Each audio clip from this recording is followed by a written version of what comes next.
Good evening. I'd like to call the meeting to order. This is the meeting of the West Hartford Public Schools Board of Education for Tuesday, October 19th. Welcome. Thanks for joining us. And could you please call the roll? Ms. Aronson? Present. Dr. Chang? Present. Ms. Poland? Present. Dr. Steinberg? Dr. Thomas Farquharson? Here. Ms. Wilcox? Here. Mr. Zdanowicz? Here. Student Representative Avery Woods? Weber? Present. Student Representative Andrew Maglio? Present. Thank you. And Andrew, could you please lead us in the pledge?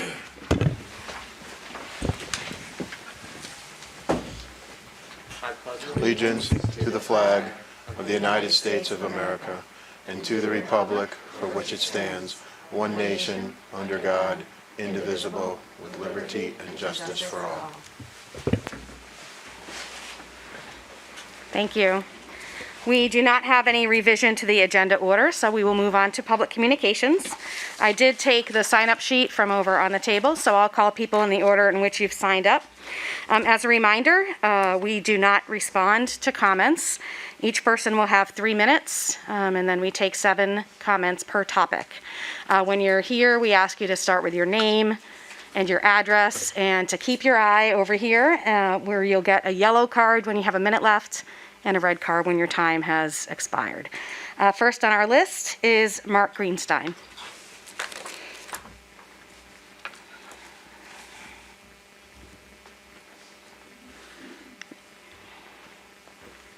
And I'm sorry, and just as a reminder, we do still have the mask mandate in place until Friday, so I just ask everyone to comply. And if you don't mind going over to the podium, that'll come on for you right away. Thank you. Thank you, Deb.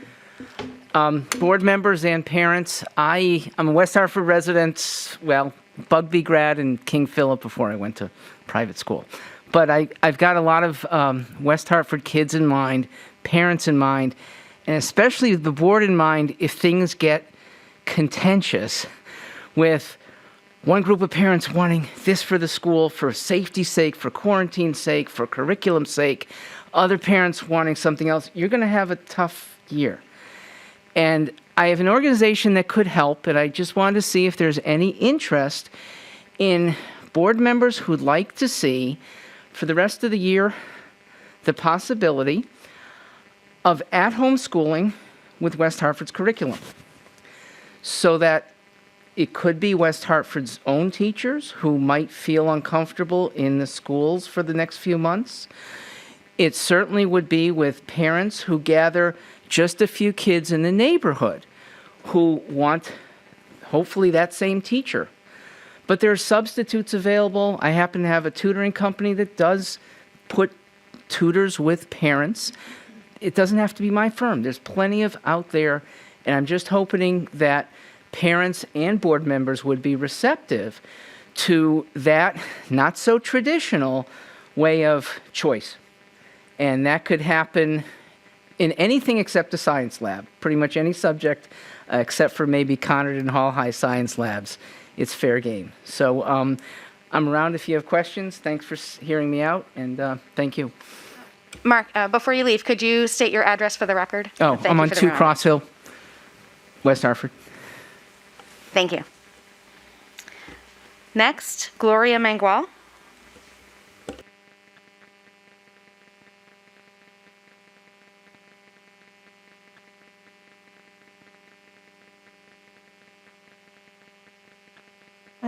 I am Gloria Francesca Mangual, and I live at 75 White Avenue, West Hartford. I'm here because I read in our WeHa News about the last board meeting, which caused me to be quite distraught. In reading that, I could have sworn I was in Mississippi or Alabama. And I was really concerned about that. And obviously, I'm not the only one concerned because the Justice Department just put out an address against violent threats against school officials and teachers, which are going on across the country. And I'm just going to read a piece of this citing an increase in harassment, intimidation, and threats of violence against school board members, teachers, and workers in our nation's public schools. Today, Attorney General Merrick Garland directed the FBI and U.S. Attorney offices to meet in the next 30 days with federal, state, tribal, territorial, and local law enforcement leaders to discuss strategies for addressing this disturbing trend. These sessions will open dedicated lines of communication for threat reporting, assessment, and response of law enforcement. And Attorney General Garland goes on to say, quote, "Threats against public servants are not only illegal, they run counter to our nation's core values. Those who dedicate their time and energy to ensuring that our children receive a proper education in a safe environment deserve to be able to do their work without fear for their safety." I thank you for your efforts. I thank you for volunteering. My daughter graduated from this school system 6 years ago, and today she is a teacher in Maine, I'm proud to say. I have worked in the field of dialogue and deliberation and in the area of having a civil discourse around things. And I don't know what happened to this country that we can't have a civil discourse. I want to hear differing opinions. I don't want to just hear my own opinion, but I want to share my opinion and hear the other's opinion respectfully. That is what I ask happen here and hopefully around the country. I am really pleased to read the social emotional learning through an equity lens section that will be reported on later today. Our children definitely need to learn how to have a civil discourse better, and this will move us closer in that direction. So thank you so much for your efforts. Thank you. Next, Alexandrabanisik.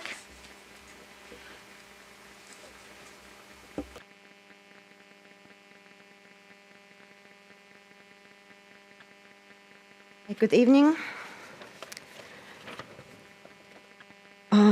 Thank you for giving me the opportunity to speak again. And I would like to make again a few comments regarding the mask mandates. As you know, there were a few states that were impacted by the most recent variant, and Florida experienced big increase in cases and deaths starting middle of summer. There were schools in that state that had mask mandate, and there were schools that did not require students to wear masks.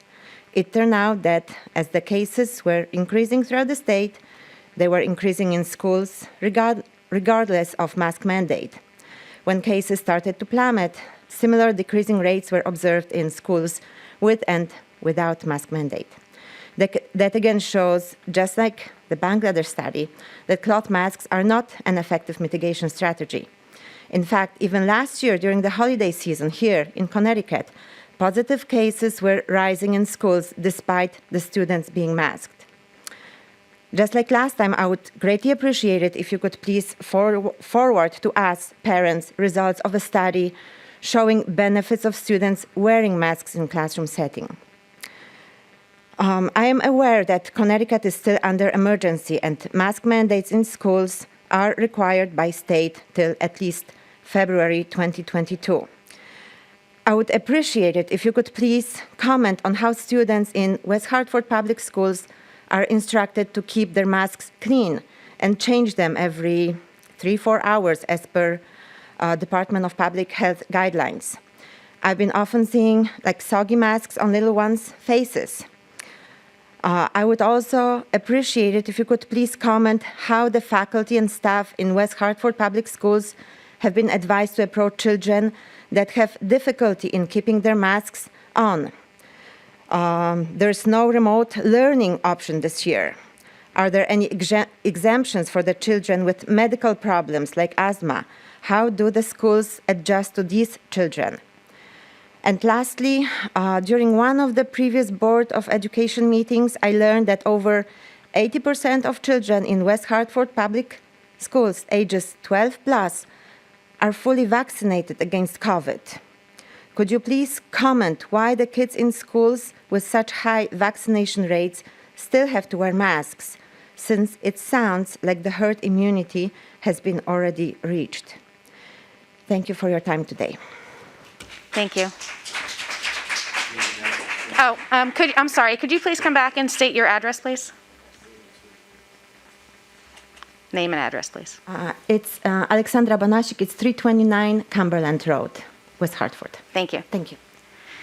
Those are the only people I have who have signed up to speak. Are there any other members of the public who would like to come forward? You can just come forward.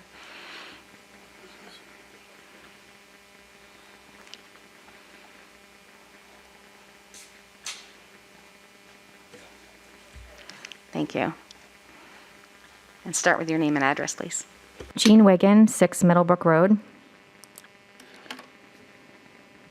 Good evening, Superintendent Moore and the members of the board. At every meeting, parents, including myself, speak about our concerns regarding the mitigation tactics. When we were finished, Superintendent Moore turns to the board as if he has not heard anything we have said and says, the mitigation tactics work. Lots of things work, but that doesn't mean we should do them. A few years ago, doctors were prescribing opioids for chronic pain. They didn't realize that they were highly addictive. People became addicted and overdosed. Opioids worked too. But we're not talking about opioids, we're talking about mitigation tactics.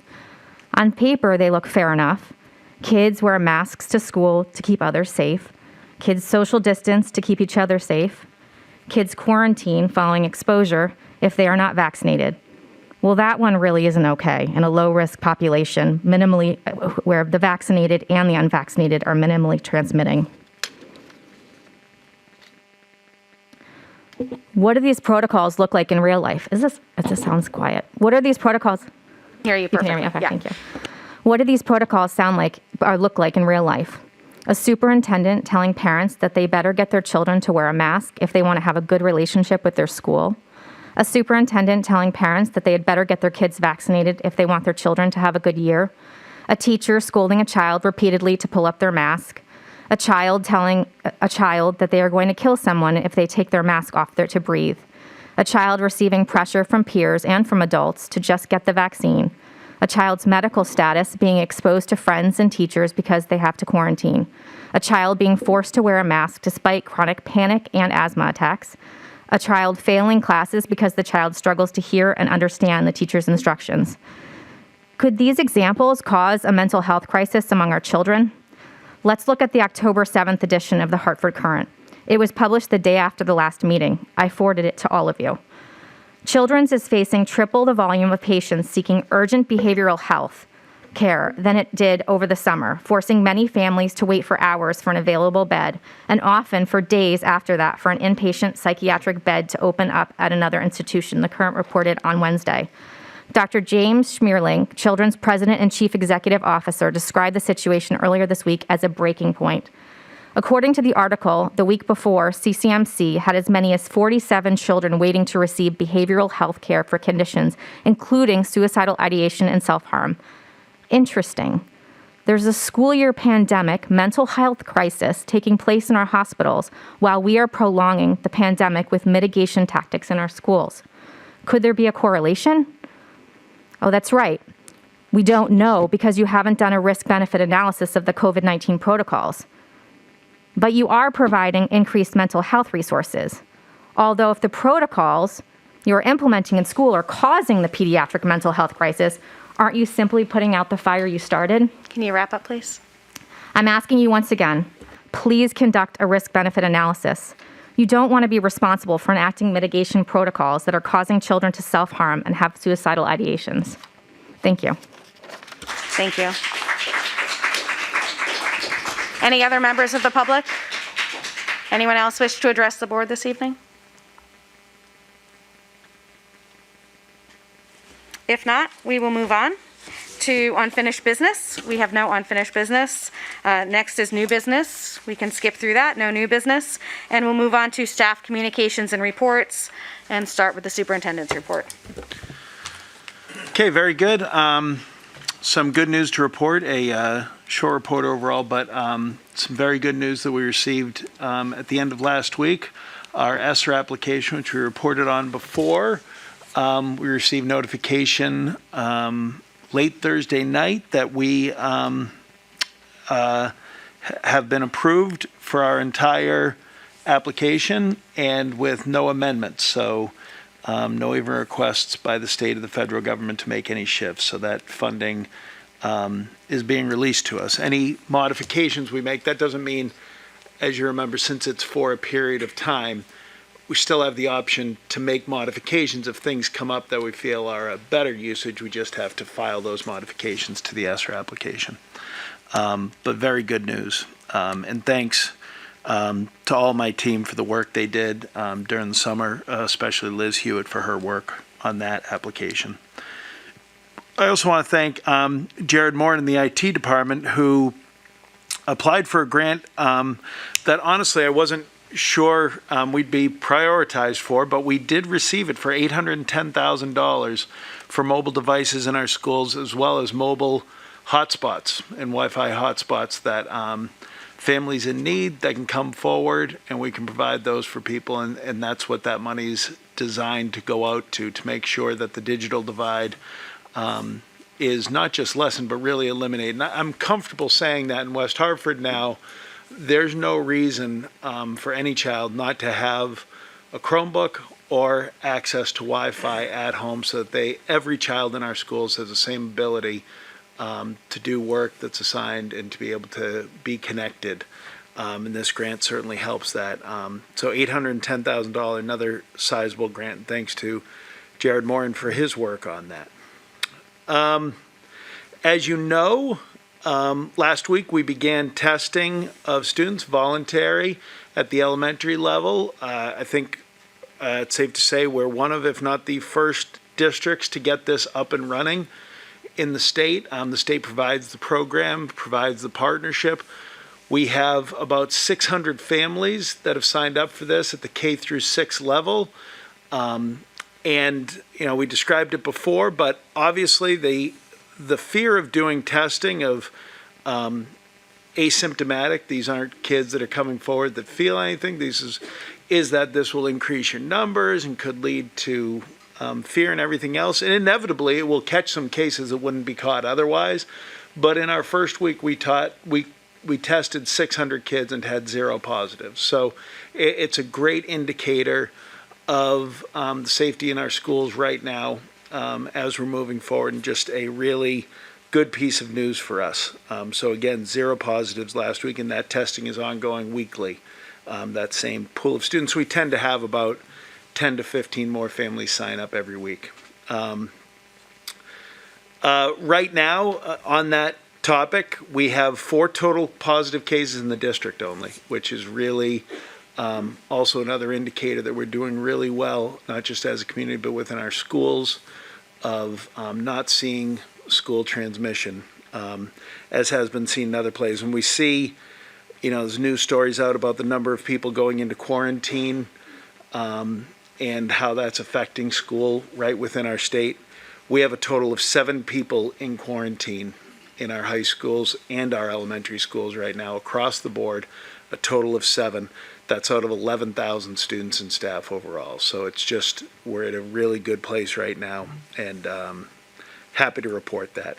And lastly, we acknowledged this last year, but sometimes some things get lost in the shuffle, especially with all the things that have gone on. But this Thursday night, Joy Wright will be celebrated and formally recognized as the Connecticut Association of Schools Middle School Principal of the Year. And Joy's work, for her to be recognized, and that recognition for King Philip and really all of West Hartford, we're lucky to have Joy as an educational partner and to have her as a leader in this district. And I just wanted to formally recognize her and congratulate her at this board meeting. So with that, any questions? Tom, with that grant for the technology, because I know that there was some budget money set aside for that, so will that offset most of that for us? Yeah, we'll be able to offset some. There's also some additional usages of that we didn't have necessarily budgeted, especially in the area of hotspots and some other things, but there'll be a significant offset from budget, and as we move forward with that too.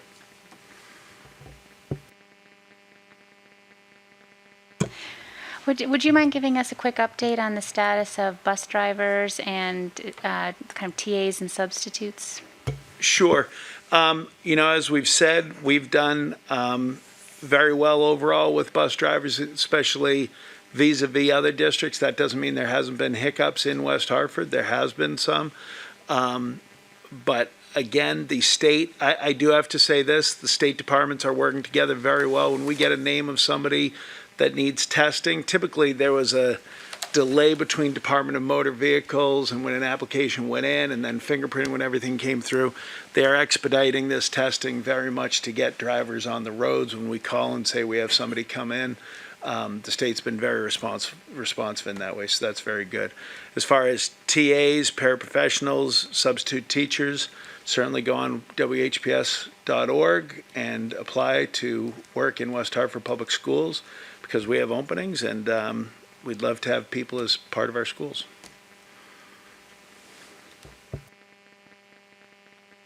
Any other questions? All right, thank you so much. We'll move on to staff reports and board discussions, and our first report is social emotional learning through an equity lens.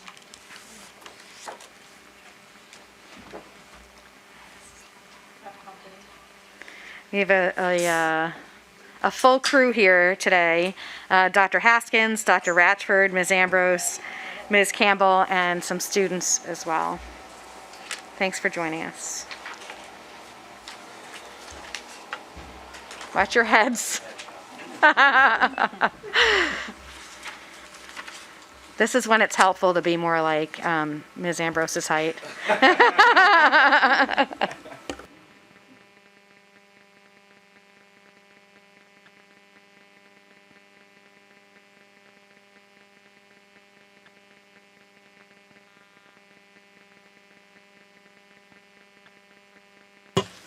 So, good evening, everyone. Happy fall season. Thank you for this opportunity to share with you and the viewing public some updates on our district-wide social-emotional learning program as one lever for equity and civility. While we're waiting for our visuals, which we did a test run beforehand, I'll just say that I am wearing a big grin under my mask because I am so pleased to have with me tonight at the board table representatives from each of our building levels representing our social-emotional learning, our SEL work. And they've been very instrumental in the planning, the feedback, giving input, and sharing their experiences. So I have to my right, Gayle Campbell, grade 2 teacher at Duffy. Scott Ratchford, whom you all know from the Office of Equity Advancement. Kim Ambroise, assistant principal at Hall High School. And two very important young consultants for equity. And that's 11th grade students, Derek and Juliana, both of Hall High School. So last year and throughout the summer, we received lots of feedback, lots of input from multiple stakeholder groups, and that helped to shape and inform, the work in SEL and pro-social justice education, and it helped us to restructure our classroom community settings to build community to be more inclusive, peaceful, and welcoming. So tonight, each person with me tonight will give a brief overview of the SEL structure and content at each of the 3 building levels. And each will also share just a brief, short reflection of their experiences.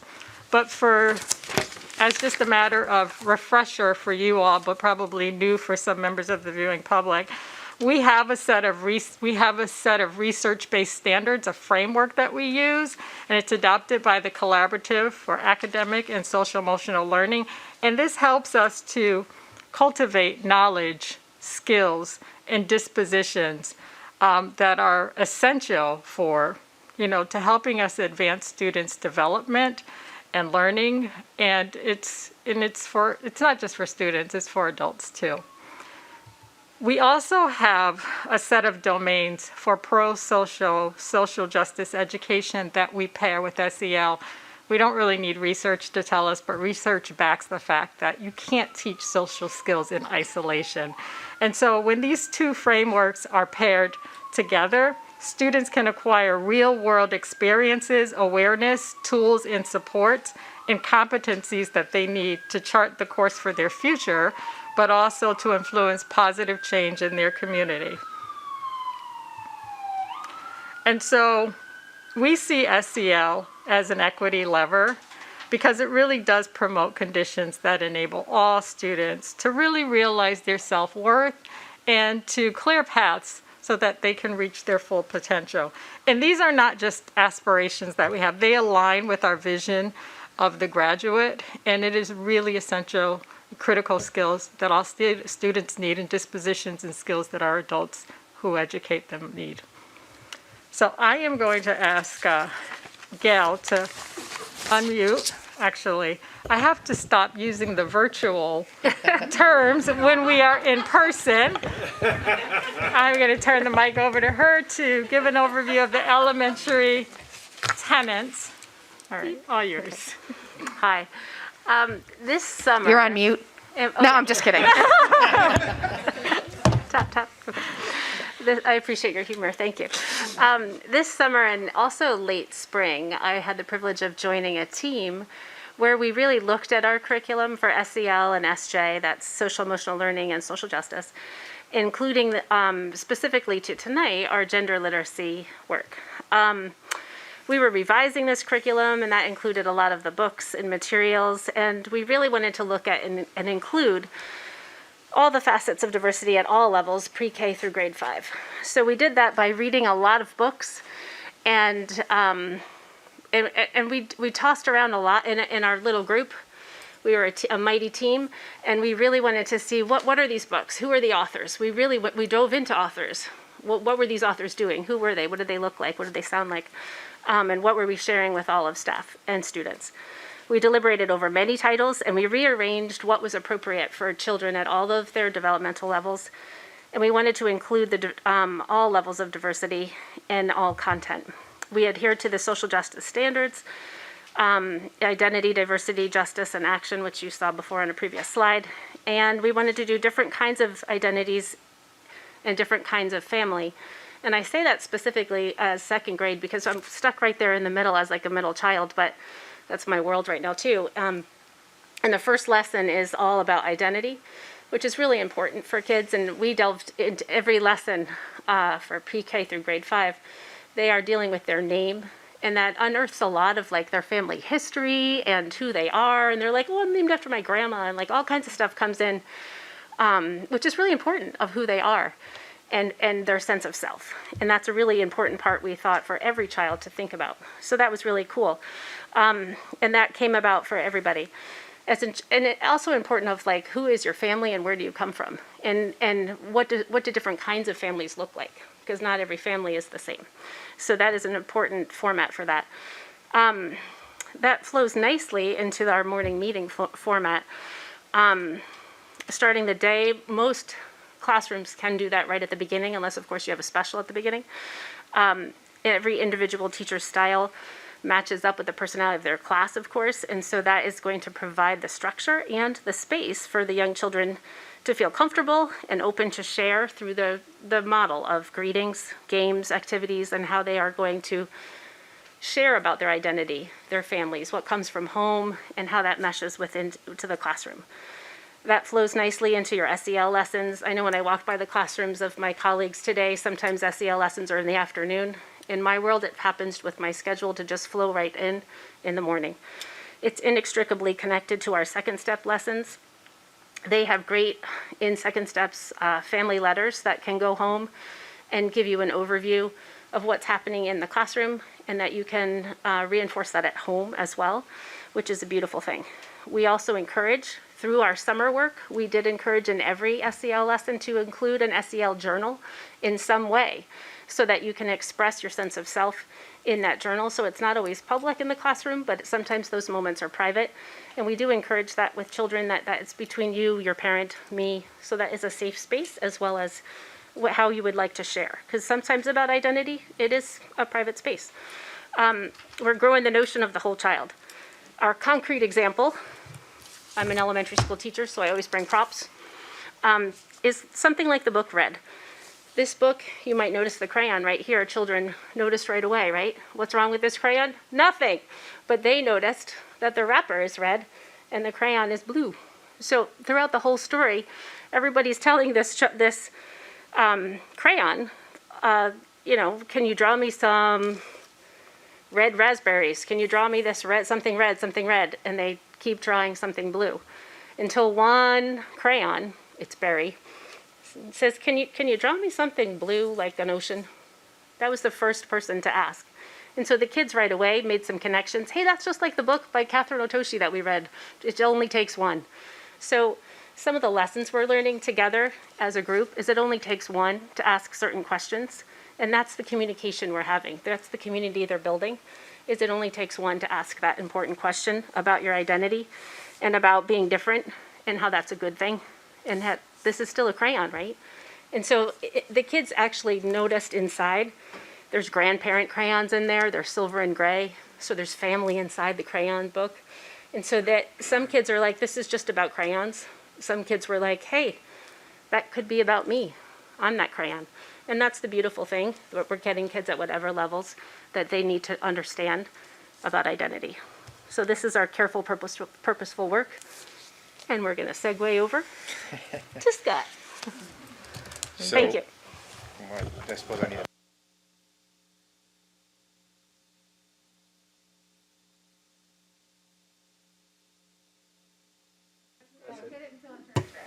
All right, I got it. I'm chewing some gum.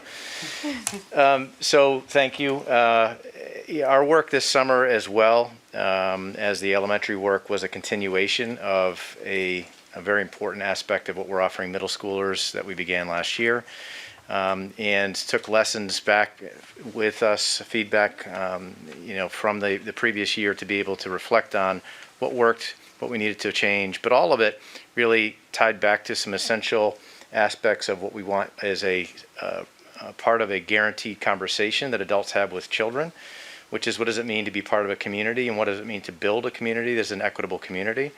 What is the knowledge that one needs? What are the skills that one needs to be able to be a participant in building that community, maintaining that community? And as with the elementary work, our standards are really, they reflect a crosswalk between CASEL, which is a national organization which informs our work around social and emotional learning, and Teaching for Justice, which really informs the sort of core work that we're using to be able to inform the thinking we are providing students around some of the social justice standards.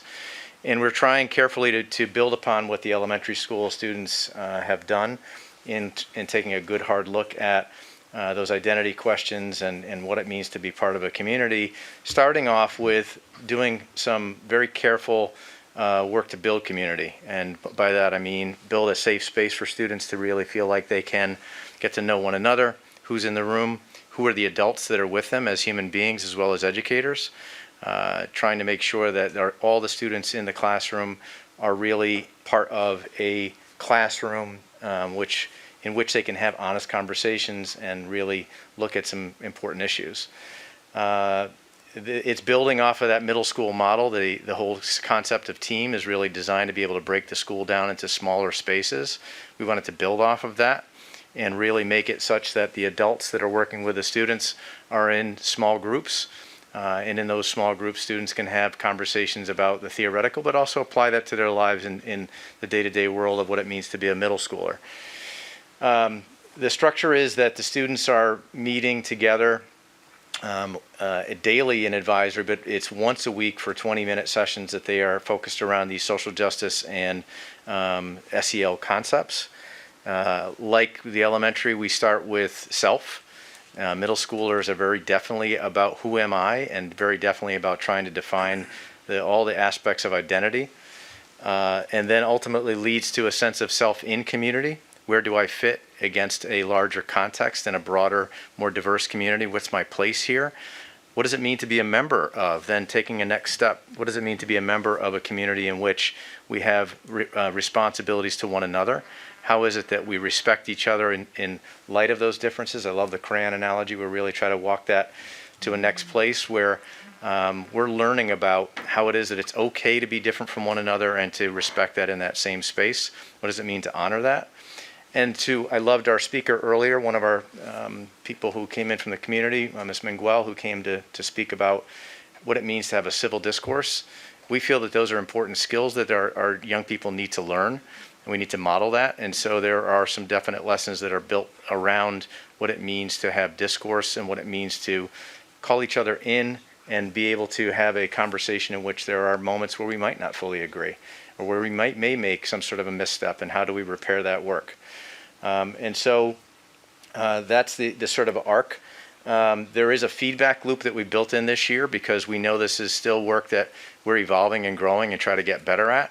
And so from our office, I am meeting with parents. I've been meeting with parents since last year on a weekly basis to hear feedback around these lessons.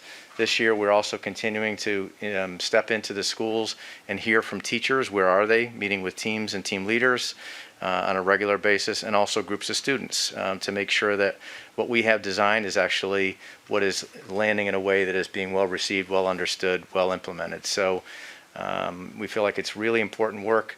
It's a really pivotal age in the life of young people as they move toward adulthood, and these are really good basic skills and basic pieces of information and content that allow them to then move to that next level where they can see themselves as taking action in the community at large and moving into some deeper content as they move toward high school.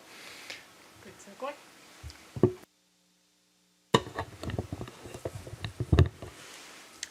Hi, everyone. So first, I wanted to acknowledge all of the hard work and to thank all the district leaders and their vision around equity, and Scott and Roszena and the Office of Equity and Advancement as well for all their hard work and effort. Jocelyn Timberella Noble has been very instrumental as well in aligning Conard and Hall High School with the community presentations and lessons and delivery of lessons as well. Even our principals, Principals Atune at Hall, as well as Principal Duarte at Conard, in providing us professional learning opportunities for teachers, as well as our cultural responsive instruction team at both Conard and Hall. We have amazing teacher leaders, have helped with the implementation of curriculum lessons by developing them and then providing professional learning opportunities for faculty and staff. So I want to honor and thank all of their hard work. And when I look at the overview of community and what it is at the high school level, we're really looking at meeting the needs of all learners through social and emotional learning. Some of those tenets, the first tenets, consist really of looking at community in terms of our social emotional learning and our social justice curriculum, and aligning that through culturally responsive pedagogy and having equity at the focus of that lens and all of our work. Another tenet is around the educational equity policy and the vision of equity and anti-racism, which is really the compass that helps plan and guide our community lessons. And when we look at community overall as a whole, just an opportunity for students to discuss local and national civic events, and having that discourse in community, so providing their perspective and viewpoints and hearing other perspectives as well. Community block and the structure and what it looks like at the high school, that's teachers leading community through 20 minutes once a week on Wednesdays, and a lot of our teachers have a community buddy that they lead the work with through social emotional learning and social justice curriculum for all students. Another aspect of community is like the first phase, and that's a lot of, student feedback we received as well as faculty feedback. How do we build community within community at first? Building cohesion, getting to know who's in the room, and then jumping into our social standards lessons, which was really important. Another part is really celebrating and honoring diversity, and looking at Heritage Month as well, and embedding heritages into community has been very essential. Listening to lived experiences and narratives and identities, and acknowledging and honoring people to really foster positive self-concept for students. Looking at, understanding equity, helping students understand equity and diversity, as well as having empathy and self-awareness for self and others is at the focal point. And the structure and the format and the routines really help us in creating a more equitable schools, having inclusivity, and as well as looking at ways to continue to have a socially just learning community. And, Jocelyn Tamborella Noble has been instrumental at the high school level for our summer work. She led this with district-wide educators and administrators, and looking at, the feedback from all stakeholders, from parents, from students, caregivers, teachers, and looking at the feedback, looking at our lessons from last year, and looking for continuous improvement. And some of the focal points that we really focus our energy on is ensuring that, teachers have professional learning throughout the school year around our community lessons, honoring and celebrating Heritage Months throughout our community lessons, as well as continuing to have feedback loops to support our program and our growing. And like I mentioned before, building community within community before we started our social justice curriculum. And ways that we've been collecting feedback, I know that Scott and Roszena and Jocelyn have worked on the at least 13 focus groups from last year, and working with the parent high school partnership groups. And even this year, we've worked with, our student faculty committee and other various organizations and clubs and activities to get feedback. I know, Avery, you've been a part of some of those as well, which has been instrumental. So thank you. And other parts that we have for community is our community corner that we have for parents and caregivers that really gives us an overview of all of the lessons. And what we've done up to date thus far has been around building community, the Hispanic and Latinx Heritage Month we've celebrated and honored through community. We've worked on identity, gender identity, and also, Indigenous Peoples Day and Veterans Day that gets us through Thanksgiving. So next I'll pass it over to one of our wonderful students, Derek Williams, who'll talk about structures within community. Okay, here's the unmute button. Hi, my name is Derek Williams. I am an 11th grader at Hall High School, and I'm here to speak on and piggyback off of the SEL instruction. So first we start off with community at Hall, or in the high school's perspective, with welcoming inclusion. The teachers and staff do a really good job of creating a presentation that helps us to not only talk about the matters of what's going on in society, but how to help us to start a conversation. So certain things like icebreakers, we start off with the presentation and just being able to ask us, just simple questions that are kind of like, silly, and just help us to ease in rather than to just go straight into a topic that could be serious and some people may feel a little bit uncomfortable. So it's a very good way of creating the scene and the mood for the classroom. Then next on the agenda is the check-in routine. This lovely colorful graph up here is what we call a mood meter. Our teachers present that to us, and it's very helpful, not even just for the students, but I think it's helpful for the staff and teachers as well, because sometimes you may be walking into the school 7:30 in the morning. You probably have not had your coffee, and you could be tired and a little bit unenergized. So sometimes with that, we don't know what our mood is, and in a negative way, we could be feeling negative, or we could be feeling down, or for example, one emotion on here is furious, and maybe we might not have any time of the day, and we might be so very caught up and busy in our schoolwork and in for the teacher's perspective, grading assignments, that we have not took time to sit back and say, hey, like, what am I feeling right now? So the mood meter does a really good job of giving us that opportunity at least once a week to say, how are you feeling? Have you done this? Have you done that? Have you meditated? Have you just taken a minute to breathe? And I really feel like that's helpful, not even just for community, but for anybody. And then next is content engagement. So we are given nice slideshows. As an example, the Latinx and Hispanic Heritage Month, we learned about that. A great example is this Venn diagram up here, giving us formative information about the differences between Latinx, Hispanic, and the similarities. And first of all, as an African American, I did not know that there was much differences between the two. And to find that factual as a teenager growing up, it's helpful so that we don't make negative assumptions purposely or by mistake when we're talking with someone about these matters. And I feel like that was very useful and factual to present to us. And then another example is also going back to Latinx and Hispanic Heritage Month. We are also provided with videos from websites like YouTube that are, of course, informative.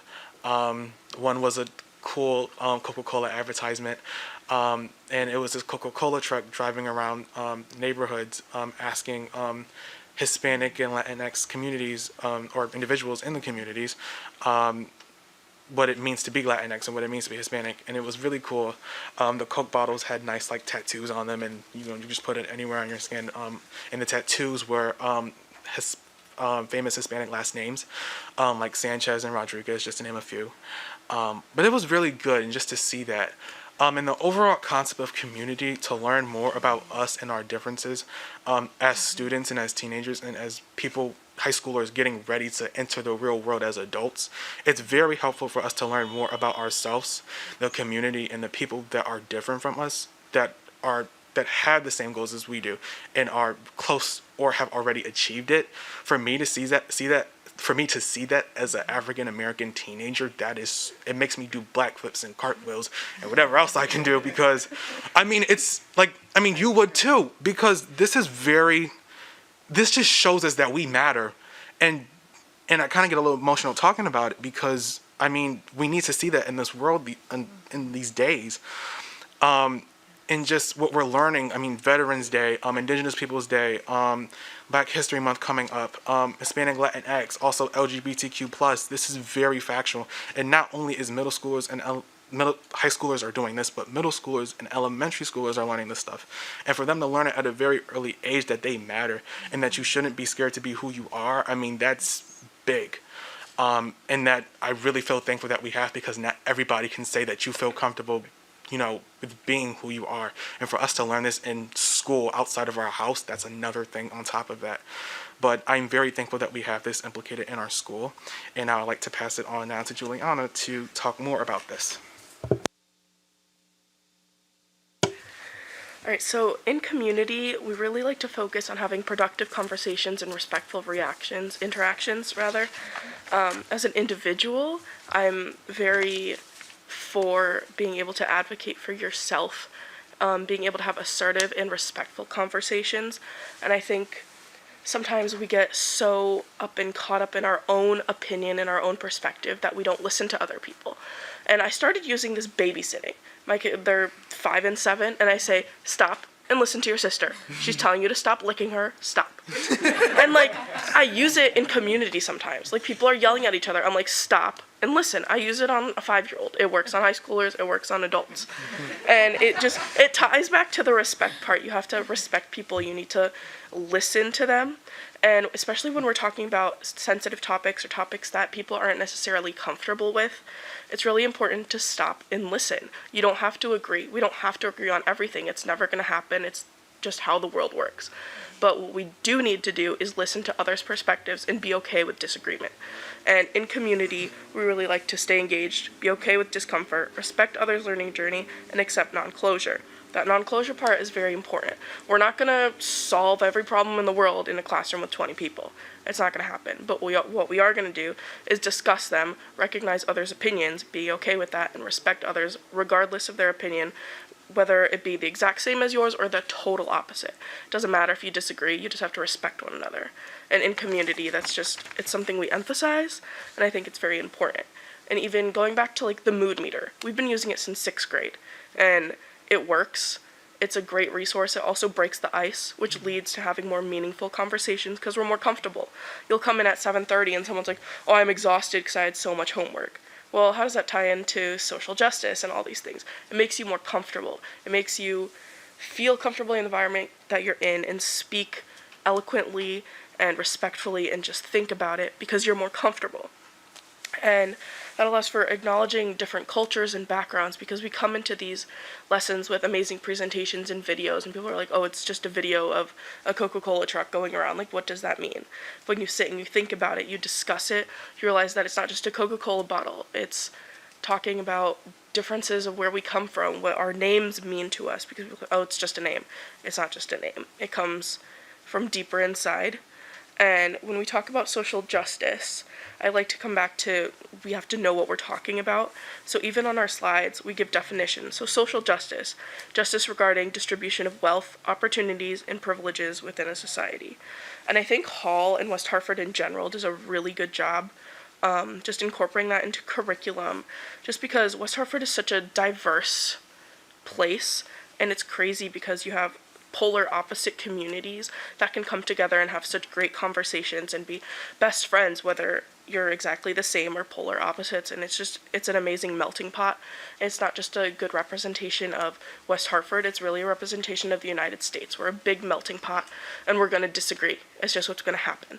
But within those disagreements, you have to have conversations and not just debate. You have to have conversations, which is what community is all about. It's bringing a community together to have conversations, to be a welcoming, inclusive, and just a socially peaceful and respectful place.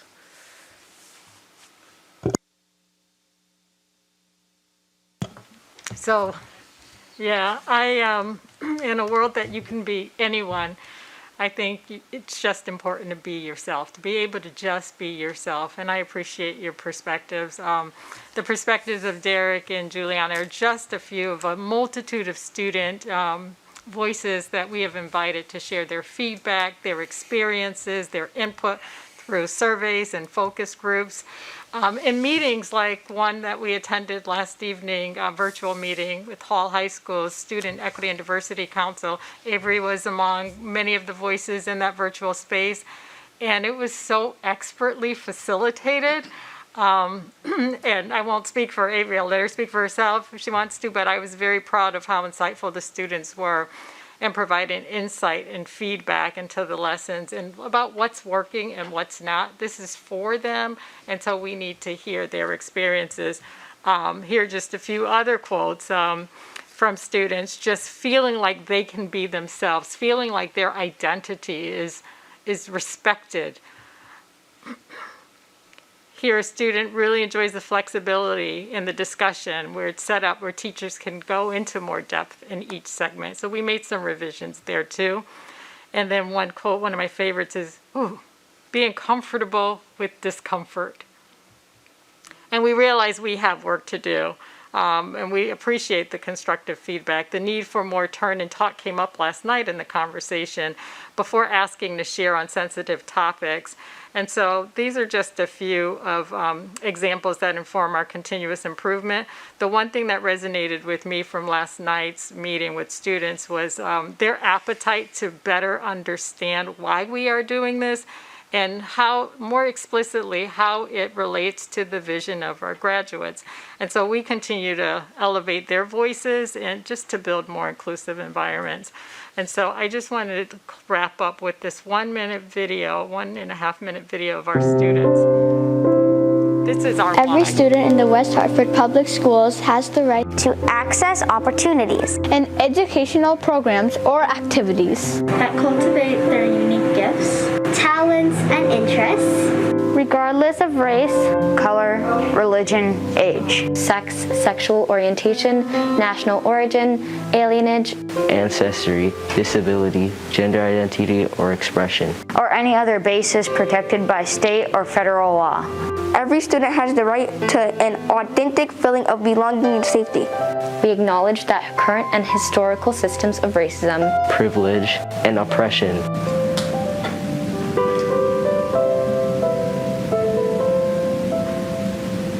Therefore, it is our moral imperative and statutory charge to identify and eliminate barriers and inequitable practices that perpetuate disparities across student groups. As an anti-racist organization, it is our collective responsibility to ensure full, safe, and equitable participation for all students in every area of our educational programs. As a Board of Education, we have a statutory duty to implement the state's educational interest, which includes the duty to reduce racial, ethnic, and economic isolation of our students.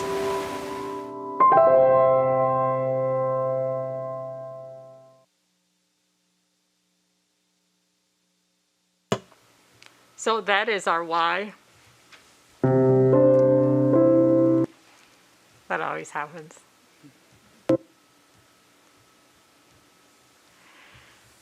And so we recognize that we have so much work still to do, and this is to hold ourselves up to this important responsibility and this promise and this commitment.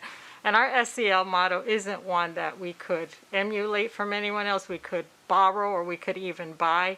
It is tailored based on who we are and who we serve as a district. And so it really is our commitment for continuous improvement. We would have loved to have been able to wait until we were all trained up and comfortable, but we just don't have that privilege, nor is it one that we want to enjoy. And so I'll leave you with one educator's voice, and this is, the wisdom of many of our educators. And, social emotional learning is not just for our students, but it's for our community, it's for our adults. And so we want to thank you for all of your dedicated support, building our vision, helping to build a board equity policy, and just staying the course with us. And we'll open the floor for your questions and discussion. Thank you so much. I know many of us will have questions, and so I'll start with Liz. Well, first, thank you so much for that presentation. Especially that last video was really powerful, and appreciate all the effort that went into the presentation. Also, thank you to the students for coming tonight and sharing your perspective and just letting us know what's happening in the high school. That's really helpful and good to see. So my question relates to our new initiative, the gender literacy program. And I want to ask a question specifically to the elementary. You mentioned the book Red, and I'm assuming that that is being taught at the lower elementary. So I'm wondering what it looks like, what is being taught at upper elementary, what that looks like. Well, there's a gender literacy progression document that we created in late spring, early summer, and each grade level has 2 books that teachers will be sharing with students. So the actual lesson plan looks like we share a book like this, and we have learning targets that are K through 2, and the learning targets say something like, I know my own identity, I can share my own identity, kind of things like that. In the grade levels 4 and 5, that's when they can share more ideas about what their pronouns are. Pronouns can be shared within their own journals as a public or private space. That's what I was referring to earlier. That is something that you could be careful to put in a private journal, because sometimes that could be a private thing for a child to just come to the realization of if they have a different sense of who their self is as they're evolving with their identity. Basically, and then a lesson has an activity. This lesson in particular, I had in like real time. I have their SEL journals were open, and as I was reading the story, they were writing things that came to their mind. I did take a couple pictures of their journal. I could actually pull it up, but if you wanted to. But it said things like they were like, by the end of the book, they're like, is he red? Is he blue? So they're talking about the actual, and in the book, it says that the crayon is he, in case you were wondering. And they're like, he needed to find his real path. So, there are concrete children at this developmental age level, so that's what they're dealing with, a concrete part of that. And they ask they make mention, they're in the story. So everything's couched in each story. And we chose the stories specifically about what is happening in the story. Thank you. Sure. Avery? I'd like to ask a follow-up question about the gender literacy program. And first off, I just wanted to say, speaking as a member of the LGBTQ plus community at Hall and the greater West Hartford School District at large, I think that my community would agree with me to say that we're very glad that this is being taught at the elementary level, especially since for a lot of our students, that this sort of teaching wasn't there when they were younger. And from my discussions with my classmates, it seems like gender dysphoria, and I can say personally homophobia and lesbophobia, starts at a really young age. And I was wondering, I see that we have the Identity and LGBTQ plus AA History Month lesson coming up for high schoolers, and I was wondering how we're addressing those more, I don't want to say like acute, but those needs that high schoolers might have, or even the students at the middle school level might have from not having been taught that beforehand. And if within these lessons there's any way that we can bridge those students to resources that we do have in the community, like GSA, which has some lessons like today, they were supplementing sex ed for queer students. What are we going to be doing for that? If that makes sense.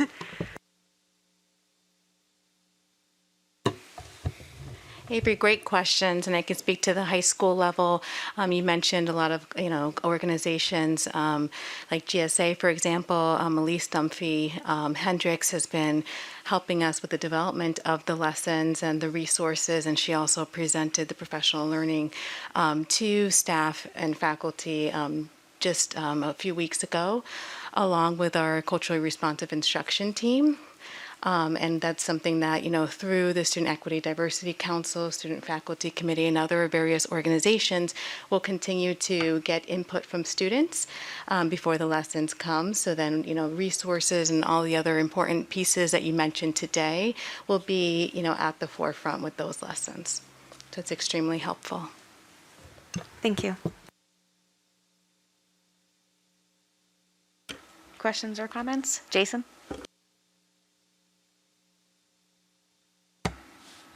All right, thank you, guys. That was incredible. Derek, Juliana, thank you so much for sharing your experience. I was just reflecting on when you were saying, Derek, when you were saying that you get excited and your voice changed, and I just recognized that in my own children. When they feel seen, their reading voice changes. And when they're reading a story where they see themselves in that story, their voice changes. They are enunciating more strongly. They take away the information, the knowledge from that story, so much more than if that weren't the case. I think that speaks to the importance of this approach that y'all are advocating for and working on. I'm deeply appreciative. I have a question about the differences between SEL at the elementary and middle school levels versus high school. And some of the research that I've read on SEL at the high school level is different than like a focused period where there's kind of individual attention to that curriculum. Whereas if it's kind of integrated within coursework across the curriculum that has opportunities for leadership and these other ways, like when you're talking about facilitating the meeting and y'all being here, such a great demonstration. I'm just thinking about, wanting to know more about your experience with implementing SEL in the high school level, and what does that look like in terms of lessons learned, or how maybe does it change from what happens in middle school and elementary?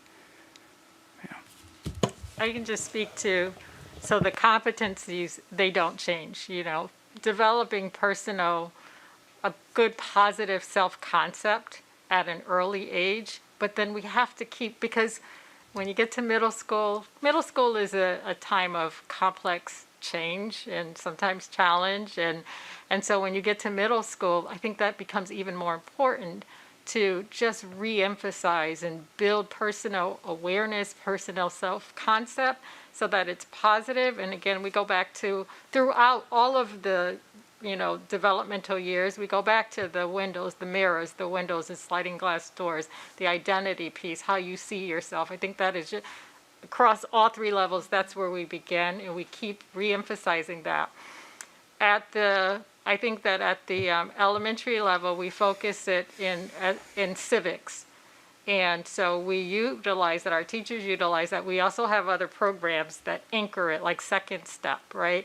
And so we're able to draw from, if a classroom is having, maybe if there's something going on at recess in elementary school at the buddy bench and the student's always being left out, that might be something that for that classroom, that teacher might really focus on, personal responsibility and a sense of community, that SEL. When we get into middle school, I think we start again with reinforcing and affirming positive identity. Do you want to just say more about that? Yeah, I think I would say that not only with the identity issues, we see that we do our best work when this is integrated into the day-to-day lives of what our students experience. And our staff are really, we're trying to help them to recognize that if you look at our equity model builds, or the equity is at the center, which is what is best for all children and what gets to an equitable outcome. But around the edges of all of that are all those elements which we know help inform what it means to be ready to learn, to be seen, to be heard, to be valued. We're trying to infuse that into what our teachers are doing with our students more broadly. And that is one of the aspirations that we have, so that students are really feeling like this is my community, this is where I belong. And the adults in that community develop an awareness and a set of skills to be able to make that something that extends through all parts of the day. At some of the schools, we already have seen some advanced work on that with, for example, King Philip with its work in Ruler, where it's a part of the school culture. And I think that would be a good model for what we might ultimately try to aspire to across the rest of the district. And in the middle grades, there's a great opportunity to really build that in as part of day-to-day life, looking at where there's there's intersections into literature, there's intersections into our view on history, and what does identity look like through each of those lenses. But with that overlay of equity and an understanding that this is about helping young people to see themselves in the world and then in all the ways in which they are ready to learn, can make themselves their best, they can work toward their best selves. We really are trying to make it part of the full context that they're in. And we had a meeting today with our secondary department supervisors, because they're very hungry to really integrate this in all areas of teaching and learning so that it doesn't just live in that block. And so we got some feedback from our students at the high school. I don't know that it's always right or always feels good to be connected to a science class, right? But we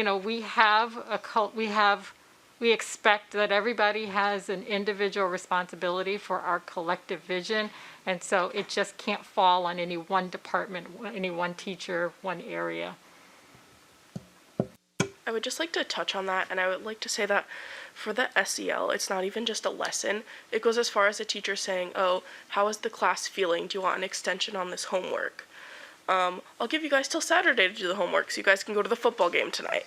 Like, it's so simple. It's just a check-in, hey, how are you guys feeling? And since we're at kind of the point in time where we're managing our own schedules, we have work, we have extracurriculars, we have sports clubs, etc., it's just really nice and comforting to have a teacher just even check in on you, send an email, hey, how are you feeling? Do you need an extension on this homework? Even just an email or a post on Google Classroom saying, oh, if you guys need anything, I'm here. And teachers see, like, what time we're submitting assignments. They know we're submitting assignments at 11:59 when it's due at 12. They know what time we're submitting assignments. They can see what time we're working at. They know we have busy schedules. And just a teacher saying, if you need anything, I'm here. If you guys want an extension for the assignment to be due Monday versus Friday, just being open and saying, hey, I'm here for you is just really comforting as a student. And it just fits into that SEL piece, and it's not a lesson. It's just fit into our day-to-day as a high school student. We invite you to come visit our any one of our building level community morning advisory or morning meetings. I think you'll really get to see the experience that students are having and the development. Mark? So thank you for all the hard work you guys are doing. specifically on the elementary piece again, the K through 2, I see that you've gotten involved with the library media in local communities in the LGBTQ plus alliance. Were there any indications of the PTO parents, because we've gotten emails about that around some of this on the K through 2 piece being a little too early for the children, and I'm wondering if you had any parents involved in of students in those grades for this curriculum that you're introducing.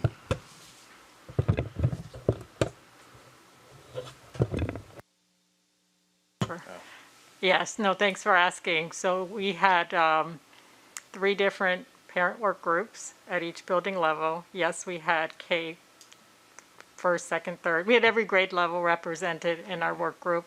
And we put that out there several times in our newsletters as well, inviting more perspectives. What also emerged from that was the 5th grade. We heard, kind of more curiosity about the 5th grade puberty unit in human growth and development. And so there were some links between those two, which we brought back into and looked at our lessons around that as well. And so we did have parent voice. We continue to have parent voice on that. And, there were multiple stakeholders, not just our community partners, not just our teachers, but also a lot of parents. I'm a member of our school's EDI committee, so I link within them too, so I can hear their voices. I'm sorry, I didn't hear that. Sorry. I am also a member of my school's EDI committee, so that I link with them directly to hear their voices too. There are multiple channels for that, but we don't want to leave anybody behind or anyone, scratching their heads or curious or worried. And so we're trying to do a better job with our outreach, and we see an opportunity for that through our One Community network, so that we can bring it back into the schools where our families are, rather than in a large setting or having them to have to watch board meetings to make sense of it. So, we're still exploring all of those channels.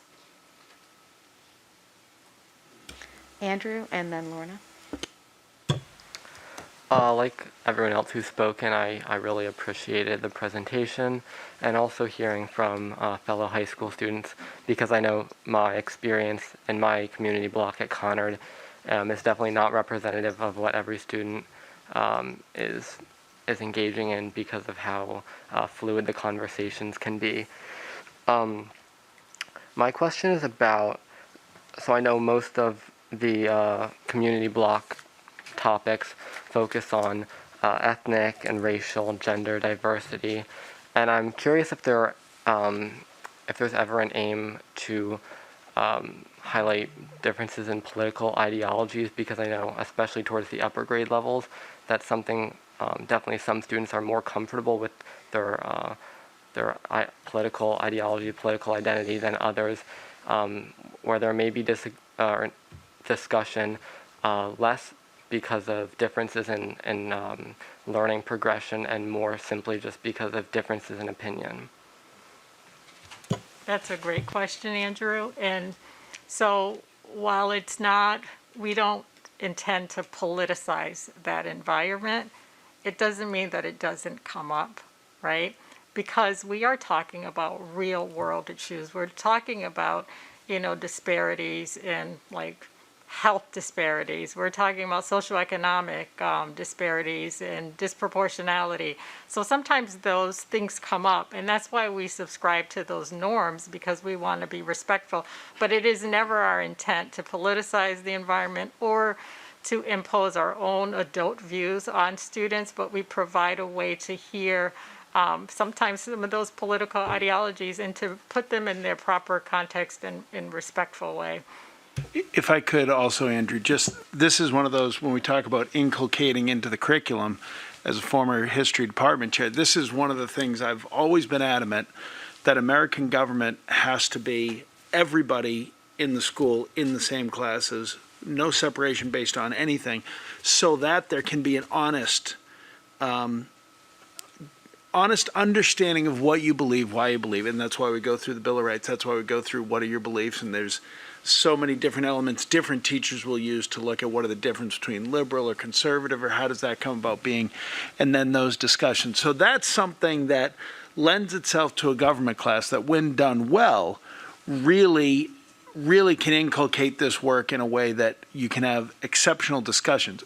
You can't be afraid of it. That's one of the things we have to be as teachers. We can't be afraid of those discussions. We can't be afraid of disagreement, because that's how we learn. So that's one of the things. And we need to make sure we have those norms in place that, okay, it's okay to have somebody disagree with you.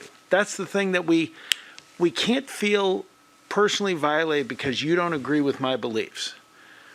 We can try to make each other understand our beliefs. And that's what class has to be. That's what education has to be. So I think that's where we get the American government.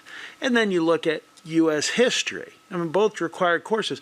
But then you look at the literature that we read. And what is that? All of those things and how that works together in this kind of liberal arts background piece that I hope we're doing well, but I know we can get better at.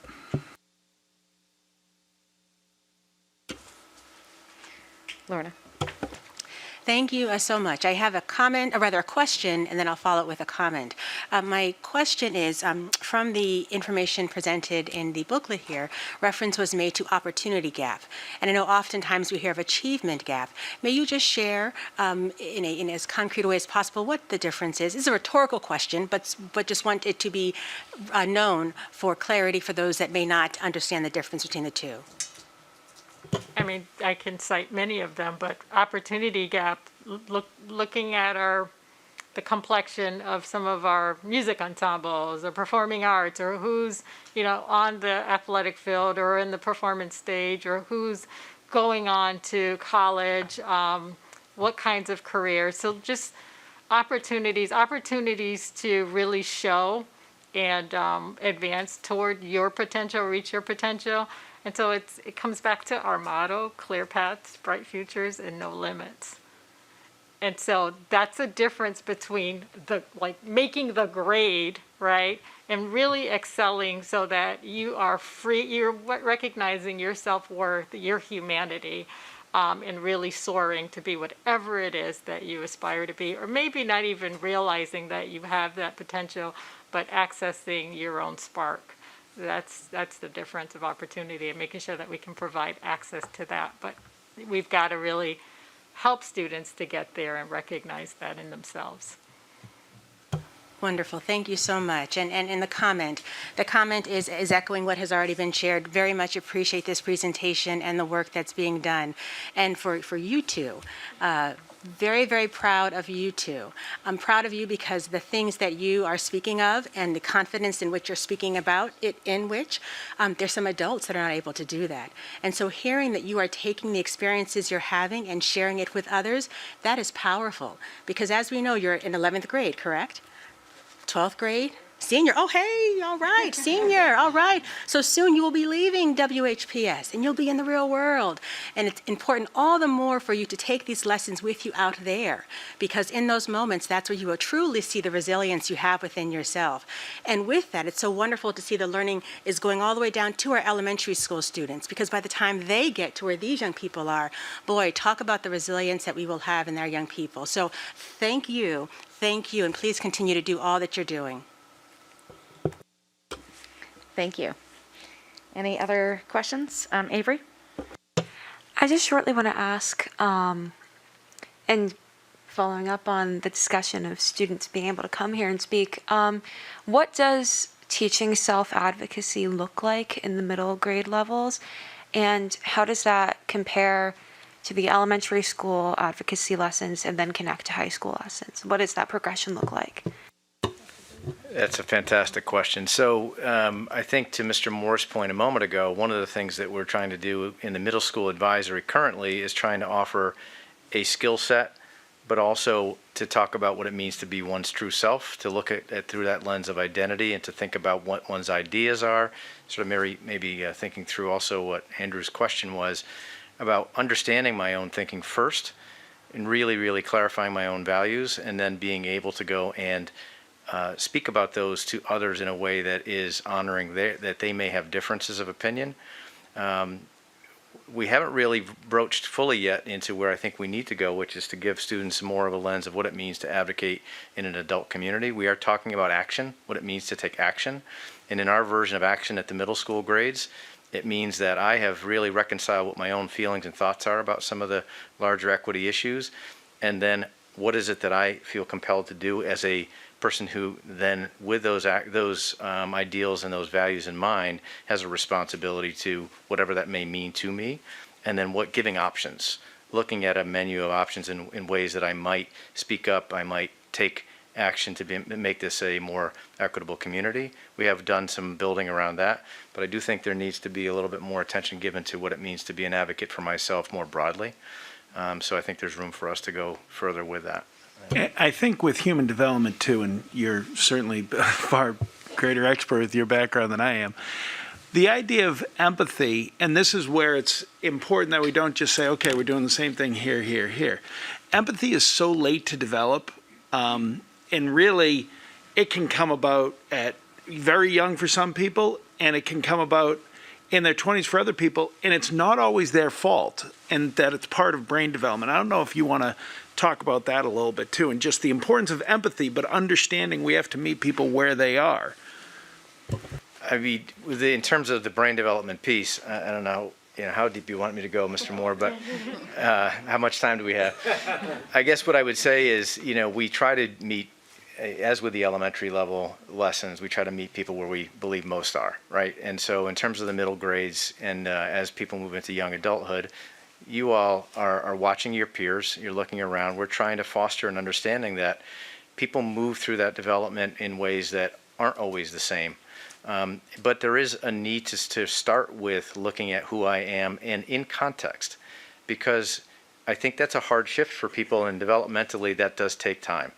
And we need to help with that. We feel a responsibility to help with that and to give people opportunities to look outside of themselves, because that is a slow process that moves through the middle grades and all the way into young adulthood.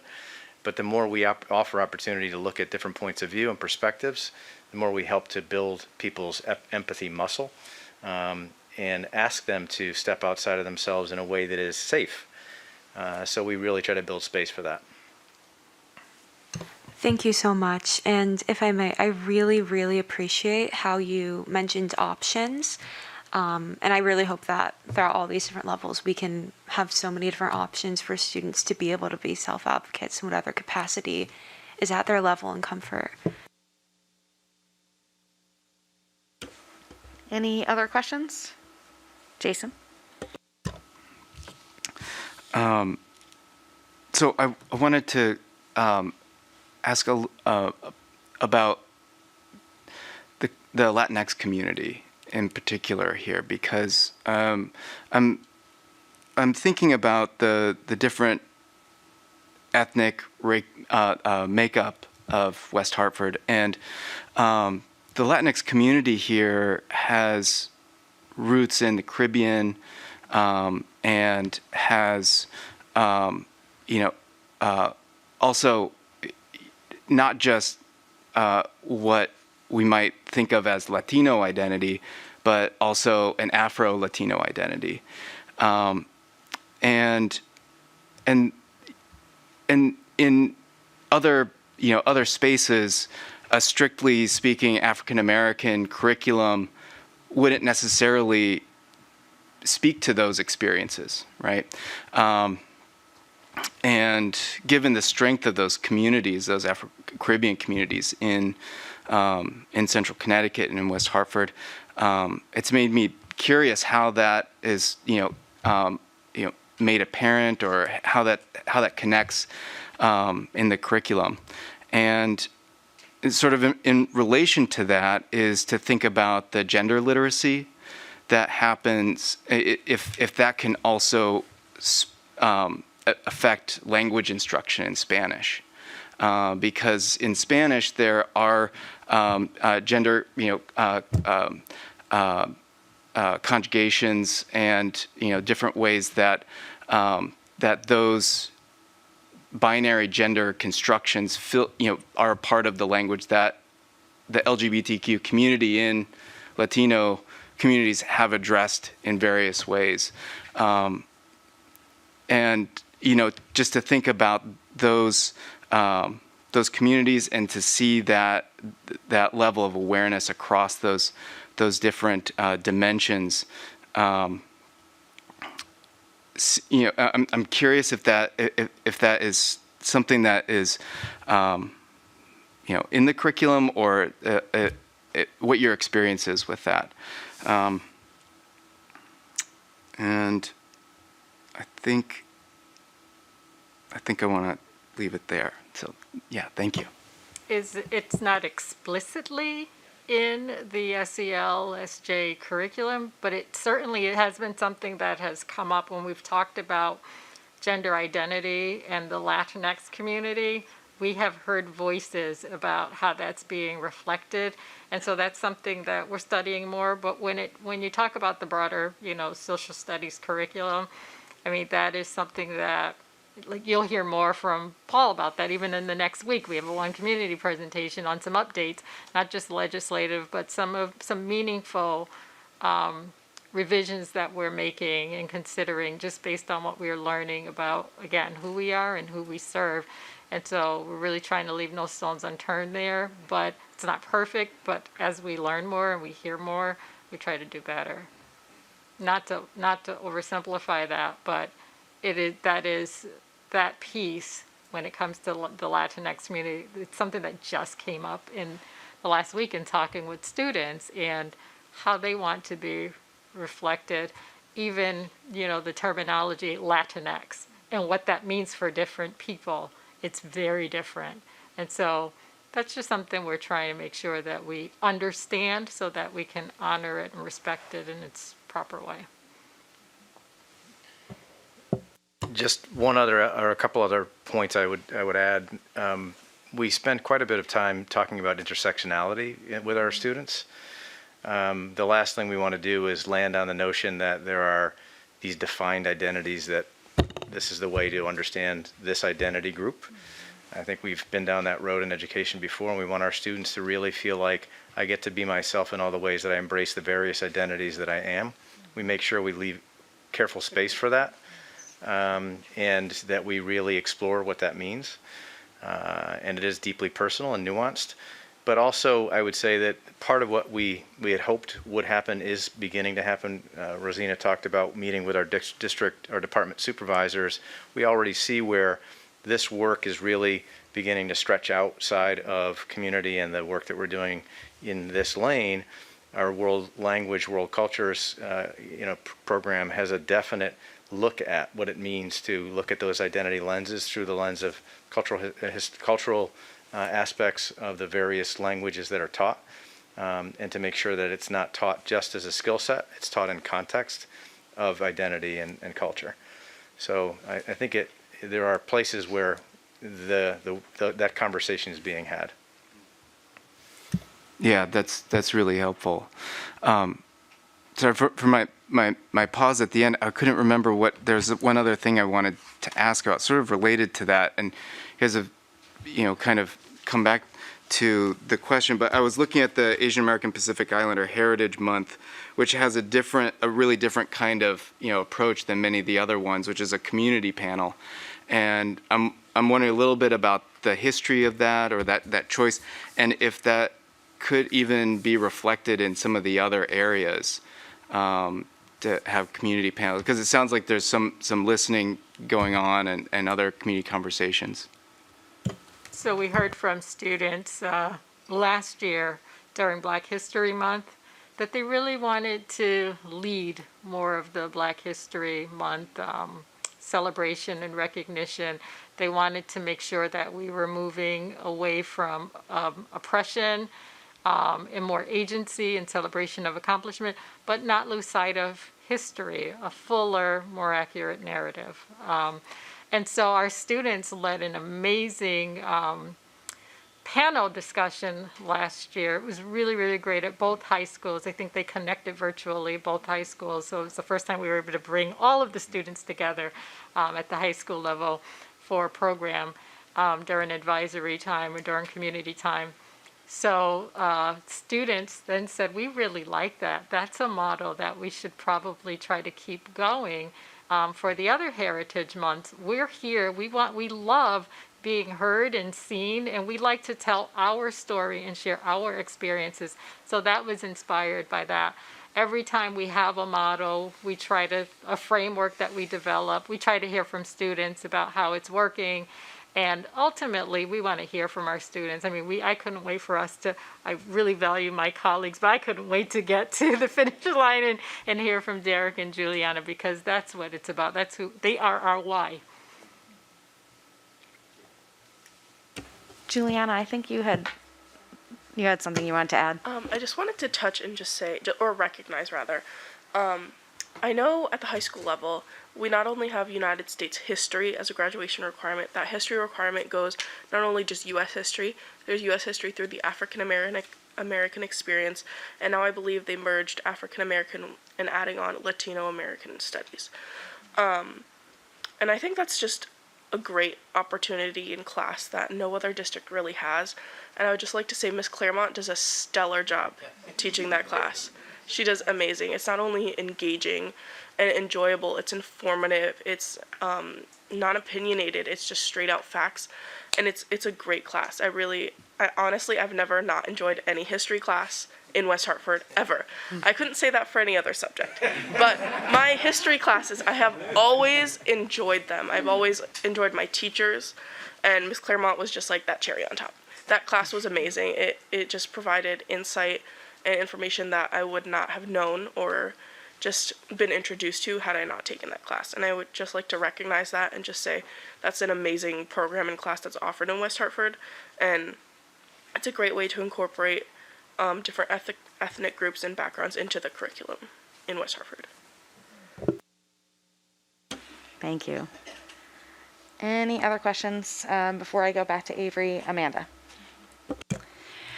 Thank you so much for your presentation. It's so nice to hear from you, Juliana, and Derek especially. And that was very powerful to hear the beginning of our equity policy read by our kids. So thank you. I wasn't expecting that, and that was very touching. A couple of things I've noted throughout our conversation are that we've been really following up on some of the conversations we had in the spring about how we wanted to include more student voice and how we wanted to be able to model what it looks like to be a continuous improvement district. And I'm hearing a lot of those things in this conversation, which I'm really glad about. And I wanted to tell you I appreciated in looking through the progression of how these pieces unfold at different levels, that they're very thoughtful, and I appreciated the detail that was included about that. But what I just wanted to make one comment, and some people are aware they've been writing about some issues around recovery in the community lately in an effort to try to support our parents, so that hopefully we're also supporting our students.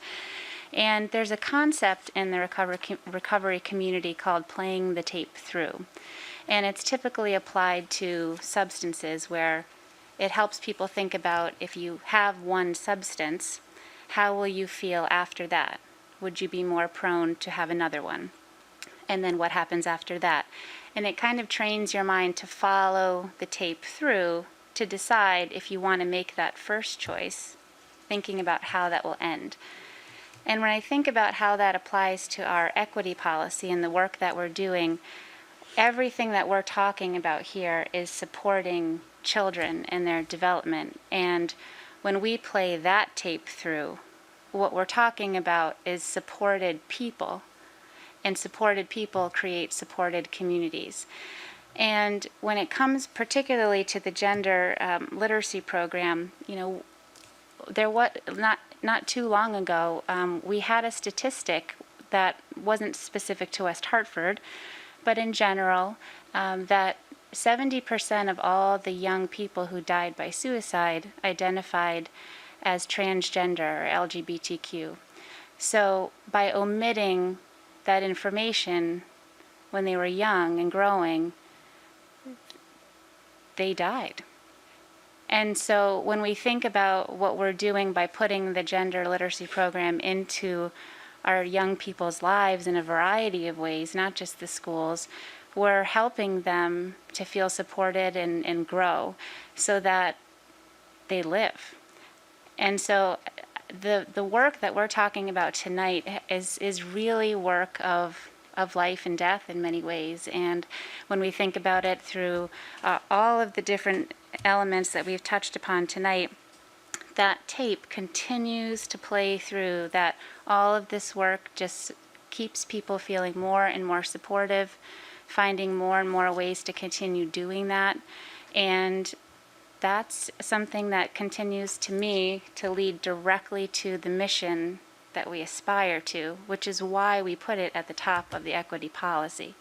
So I really appreciate the depth of our conversation, because it's really about our kids and their lives. And if we keep thinking about how all of our decisions play through over the life of a student, it's very significant. And it just makes this work all the more important when we remember what the stakes are.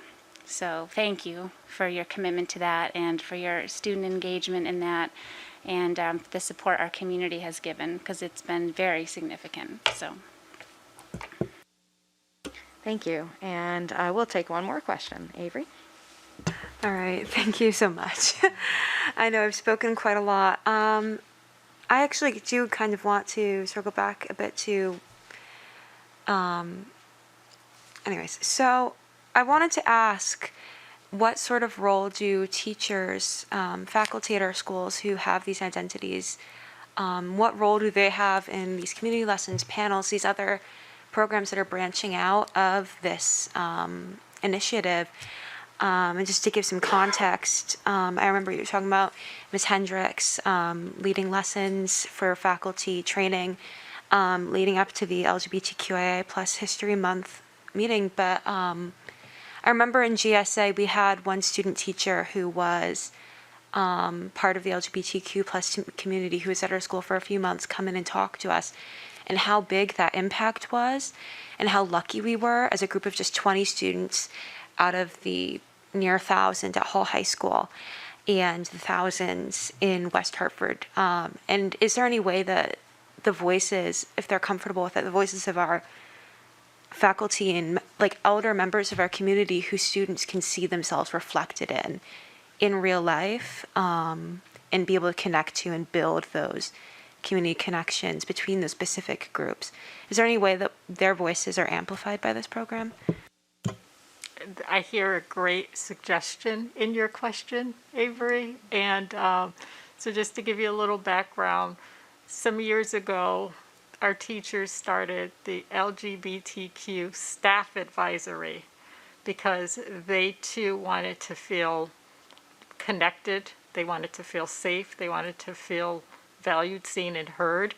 And they've done so much work to establish work conditions and environments for their identities that once the Equity and Diversity Council started, they liked that motto and wanted to really be a part of that.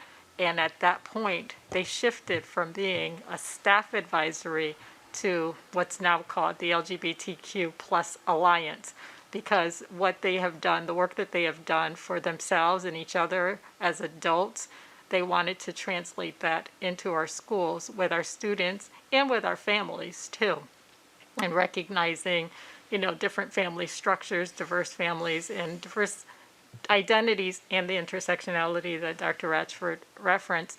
And so they are very, very, very vocal, and they are very instrumental in all of this work. They're referenced in the report as being consultants for us.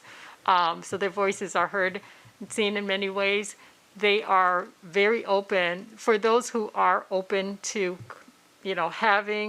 giving a presentation or sharing their stories and their narratives.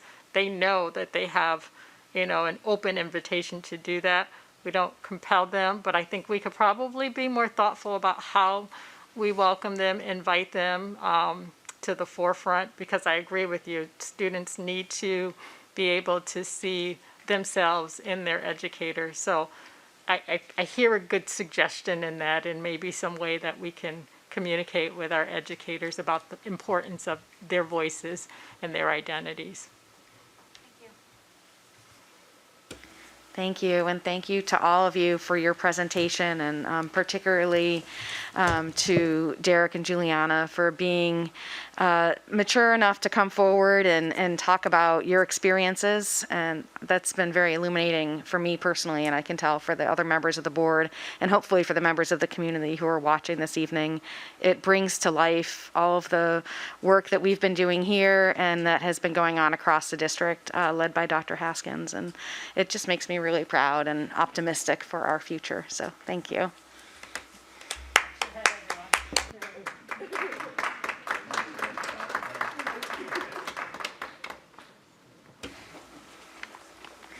And we will move on to our next presentation, state assessment results for literacy, mathematics, and science.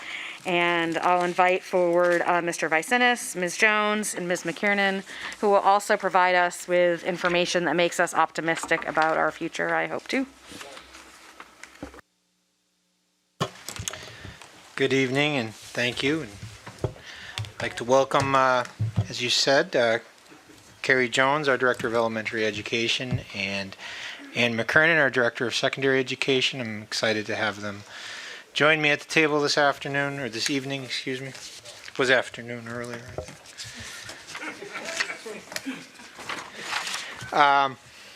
I'll pay for that later. Give me a moment here, figure out what I'm doing. There we go. So I'm going to present on the 2021 state assessment results, and really the purpose of tonight's presentation is to give you information, obviously, on the outcomes for 2021, but more importantly, to really talk about 2021's results as a new benchmark that we have as a district, how we compare that benchmark to our previous performance to really understand the impact that the school shutdown had on us 2 years ago, and then the movement into the various forms of instruction that we had across the district. These outcomes, the bottom line of it, if we were to aggregate all of the results together and talk about, what kind of an impact did it have overall, just looking at it, it would come very far from telling the whole story, but I'll just share that with you kind of as an introduction just to get that out of the way. Overall, it would be between 4 and 5 points lowered performance in ELA and math if you combine it all together and didn't disaggregate for high needs students versus non-high needs, didn't disaggregate for the type of learning model that students were in. That represents kind of the new benchmark. And it's difficult to find that comparative data at the state level because they're not combining it all together. They're saying that it's very important to kind of look at it. So we'll talk tonight. We'll talk a little bit to bring you in because that's new. Normally we've come up here and it's kind of a very similar story. Each year we've had incremental gains over the last 4 or 5 years in our performance, and we talk through what those gains are on a trajectory. So we're going to back up a little bit. We'll talk about the state context, what the state has released for results. We'll talk specifically about our results here in West Hartford for literacy and math. Separately, we'll talk about science, as that's fewer grades, and we'll open it up for questions. If I could just add one piece of context, Paul, sorry, and this is at the superintendent level in discussions with the state. It was very heated much of last year about whether there should be any assessment or not. A lot of people arguing there can't be assessment during this COVID year. My take on assessment. We have to know where people are. I was one of the people arguing for that. But then the question came about and very heated again this summer and into the early fall about you can't release these scores because people use them to compare. And the fact is this really isn't a year to compare. Districts were wildly different whether they were in or whether they weren't in. As Paul's saying, this has to be kind of a new benchmark, forgetting and really thinking about this child. Okay, what did this child do? And quit this kind of this, what does this all mean? There's a context for us that's important. everybody here, if we came forward and we saw 5-point growth, 5-point drop, 5-point drop, yeah, that's something you should be talking to us about. We all know what this is with COVID. And so we really have to focus on what does this mean for our children on an individual level and how are we going to work with them going forward. Sorry. Excuse me, but I appreciate what you're saying, right? But you have the distinct distinction to sit on the college board as well. So does that translate? Like, I understand what you're saying here, but when those kids hit and they're applying for college, is that understood there at that level too? Yeah, it's absolutely understood. And these scores don't go into that. That goes more towards the AP and SAT, as you know. Just to contextualize, yes, what happened nationally, there's different levels. State levels, we did well vis-a-vis the state. Nationally, Connecticut certainly did exceptionally well vis-a-vis the country. And then colleges have to utilize that to look at, okay, what was school like for this person? What kind of benchmarks are there? We're moving to a far more of a test optional environment with schools, but what are those schools going to look at then? What was the coursework? What was the potential that had been shown in grades previously? Because you also had a time where, for much of the country, for a 2-year period or a 1.5-year period, you're looking at pass-fail grades. And so what does that mean for admissions officers? And that's something that we're going to bring admissions officers in to talk to our school counselors and talk to our kids as they are currently at schools to really look at what does that mean contextualized. So I appreciate you asking that. This moves forward too. Absolutely. Absolutely. Yeah. And we'll be presenting in a couple of weeks on our SAT results and the impacts of COVID. The good news story, just to give you a little preview, is the impacts are not as pronounced on our SAT. So more to follow on that question really in about 2 weeks' time, I believe. But in general, to pick up where Tom was talking about with the requests for waivers, just to give you some context, just so to remind you, 2018-19 was the last year that we did state assessments. In the 1920 school year, when schools shut down in the spring, the state did receive a waiver from the feds that said that they could suspend the state testing program, and they do need permission. So it's not like we could just call up and ask the governor or ask the State Department. They had to go through the feds. So they had that flexibility to suspend state testing for the 1920 school year.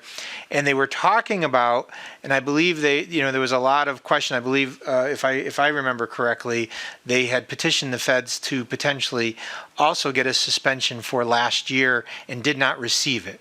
What they did receive from the Department of Ed was a waiver from accountability. So what that means is they were told you still have to give your state assessments, but in terms of all of the rankings that happen across the state, and you're a turnaround school and you're not, and the alliance districts and all those kinds of phraseologies, the ratings on schools, those things are not in place for last year.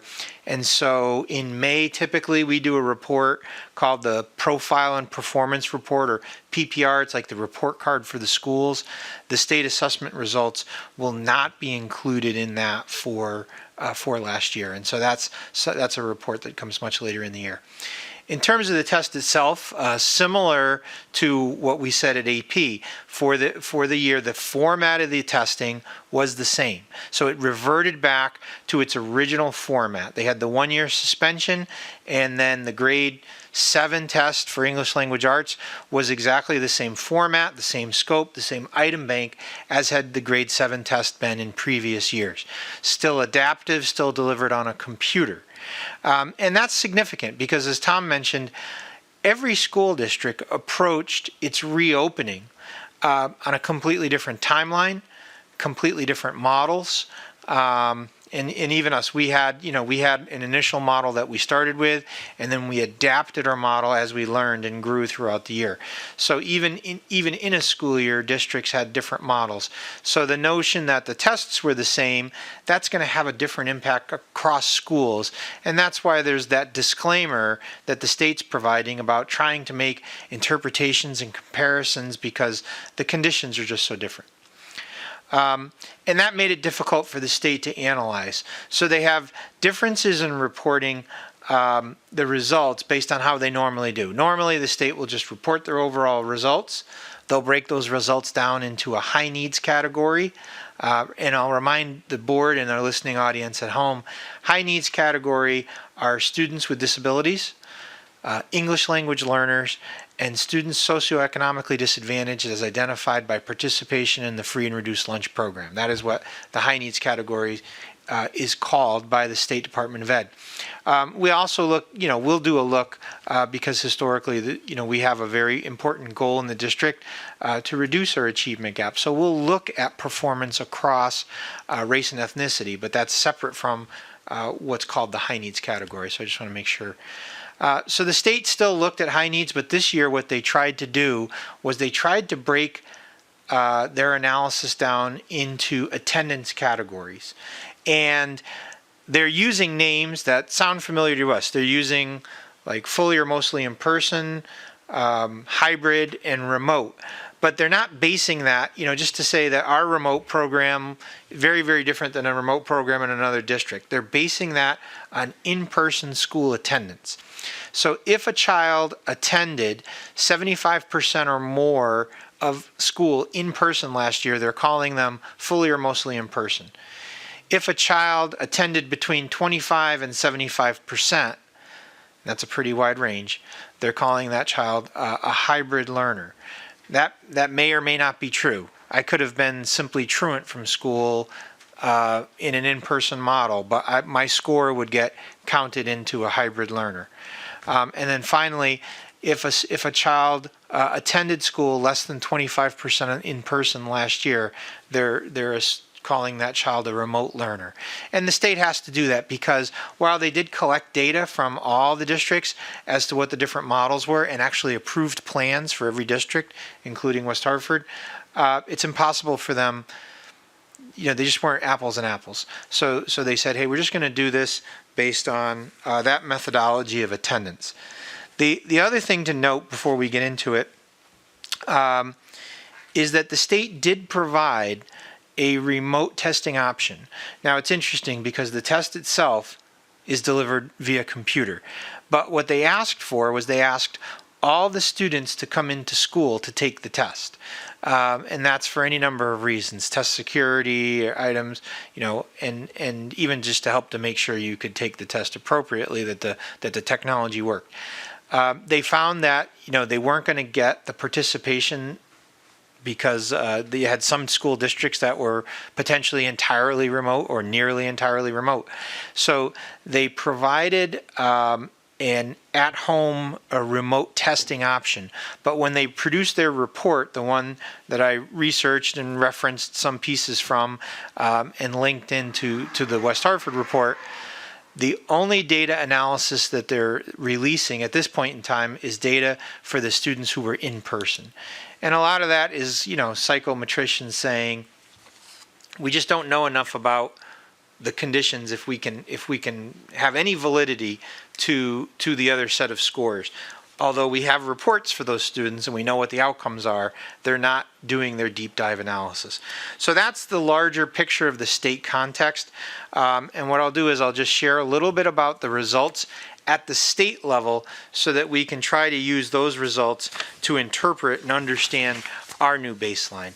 And there are a lot of similarities between the trends. The trends are fairly similar. The numbers will be different. Our performance, our achievement will be higher than the state's achievement levels, but a lot of the trends that we see are reflected here. What differs is really some of the numbers. So this is, I've really only got like 3 slides. But there's a lot of information packed on this slide, so I want to just take a couple of moments to kind of walk you through what's here. You've got the 4 colors, and the 4 colors, as you can see, blue is kind of the baseline. Blue is the 2018-19 results for English language arts on the left, math immediately to the right, for the 2 main bodies of students. Students with high needs, who typically had this performance that was lower, and all other students without high needs, students who are not identified with an IEP, not identified as an English language learner, do not participate in free and reduced lunch. And so these are the state results. And you can see kind kind of the baseline for ELA had been about 78% of students at goal. The baseline over here had been about 71% of students at goal. By comparison to about a 40-point or more gap for your high needs population. The bars in red represent the performance of students, whether they're in the high needs group or not in the high needs group, who attended fully or mostly in person. And so the first point of comparison, as you can see, is, hey, they're fairly close. There's a slight gap. It's about 1 or 2 points between students who are fully or mostly in person. And then you can see there's a more precipitous gap as you move out to the other colors. And that really informs our decision this year about the importance of being in school. You know, this really makes it visual and numerical for you as to why, you know, we said a remote learning option for the safety that we have provided in the building is going to be far superior and is going to ensure student learning at much higher levels. You see that here. The green bars are what the state is referring to as the hybrid group. And you can see about a 10-point drop off in general, 10 or more points. It gets more pronounced for your high needs population. And then the purple bars represent students that they're classifying as remote learners. Now, when we're doing the comparisons for West Hartford, because this is all grades lumped together, 3 through 8, and because our elementary model probably more closely fit the state's definition of fully or mostly in person, and our secondary model more closely fit the definition of hybrid, when I've done our comparison that's coming up, I've put those two groups together. And so it's pretty simple. If you did put these two groups together at the state level, and even if you weighted them for the relative number of kids that were in each, it's about anywhere somewhere in the neighborhood of a 5-point drop for ELA and about an 8-point drop for mathematics for both the high needs and the non-high needs groups for ELA and math. And then, as you can see, it's about a 12 to 15-point drop in ELA for between remote and the baseline, and it's a more significant drop between 16 and all the way up to 25-point gap in mathematics at the state level. Okay. So we're going to look at that same kind of analysis for West Hartford. Now, I do have 4 bars here. I don't know, I kind of like the idea that they had 4, but as I said, I've combined our fully and mostly in person and hybrid groups together that are represented by this 3rd bar. So let me just tell you what's here. The first bar that you'll see that's kind of, I guess, in light blue or aqua, this is our 2018-2019 baseline, same baseline that the state used. What's in gray to the right of it is the previous 3-year average. And the reason I wanted to show you the previous 3-year average is twofold. Number one, our 2018-19 scores were the highest scores that we've had. We've had a continued trajectory of improved performance, both more so in mathematics than ELA. Our ELA had been fairly steady, but if you lump it all together, incrementally ticking up just a little bit. And we had seen some marked improvement in mathematics, as you can see in both bars. So it's there to show that, but it's also there to show kind of what an incremental change is so that you can get some sense of the size of the impact of the COVID year. Okay, but really when we make the comparison, it's good that this one's in gray because we're really going to kind of be comparing these different shades of blue. All right. So the 3rd bar over in each group, the 3rd bar over is that students who attended our schools essentially in person, whether they were in that hybrid model at the secondary level for most of the year or whether, we brought our elementaries back sooner. So these are our kids who attended school in person. And then to the right of that are the kids who attended school remotely. And so you can see, at least in English language arts for the students not in high needs, the gaps between our baseline performance are relatively small. They're about half the size of the gaps that we see at the state level. So our remote model, definitely the way that we carried it out, both at the elementary level and in the secondary level, really, and you can look at that even with the high needs students. You see, you actually see this slight overperformance here among the high needs students. But the gaps were more pronounced in math, but they're about half that of the state level. And I think that's testimony to the model that we had and to the effort of our teachers. The gaps that you see for our in-person model, and mind you, we're combining these. So when we just looked at the state level on the previous slide, fully in person, there was a 1 to 2 point gap. Hybrid learners, a more substantial gap. When we combine ours together, it's pretty similar to the fully in person gap, at least in ELA. Whoops, I'm sorry. And maybe about 5 points here in math. In both cases, it's about half that of the state. So that's telling us that by and large, our models last year were relatively successful. And that's probably all I want to say about comparisons, because as Tom said, this is not really a report about comparing. This is a report about what our new baseline is. So with that, a couple of other notes. We do have the same significant gap between our high needs group and our non-high needs group. It's about the same value that you see at the state level. It's about 40 points. Sometimes it's a little better, sometimes, a little bit worse, depending on if you're looking at ELA versus math. That gap did not significantly widen from past years. We've always had a gap between our high needs learners and our non-high needs learners that we report on each year. So that gap did not get significantly worse. Students of color, I didn't do a separate graph for them. Students of color did not have the gaps between our performance for our students of color did not widen last year. So that we take kind of as a grain of salt as good. The average gap for our students of color, is written in the report, is around 21 points. All right, so it's about half that of the high needs group, but that's a substantial gap, and we know that. We're continuing to work on that, and so our baseline is essentially unchanged. The good news is that over the course of the last 4 or 5 years, we had been incrementally narrowing that gap. So the fact that it did not widen is a positive news story. That's the big picture of our language, arts, and math results. So I'll turn quickly to science, and we'll open it up for questions relatively soon. Science is only the second year that they've been able to administer the science test. They had a brand new test based on brand new standards. It took them a few years to write the test. They were able to give it once in 2018-19. This is the second administration. The state results for the science test are not on the screen. The state results, for your reference, were 50.3, or basically 50% of students at goal. They were down 1 point from 2 years ago. So they did not see a big impact in science overall. Overall, if you combined all these together for West Hartford, we're at 69.3.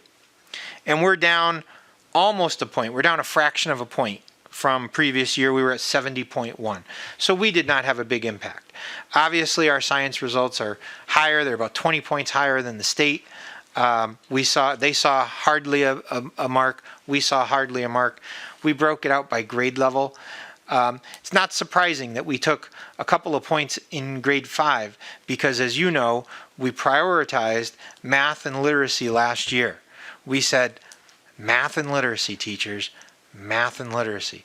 And that's probably part of the reason why our gap in math and literacy is only about half of the state. We did not see any significant difference between our hybrid versus our remote learners on the science assessment, which is kind of interesting.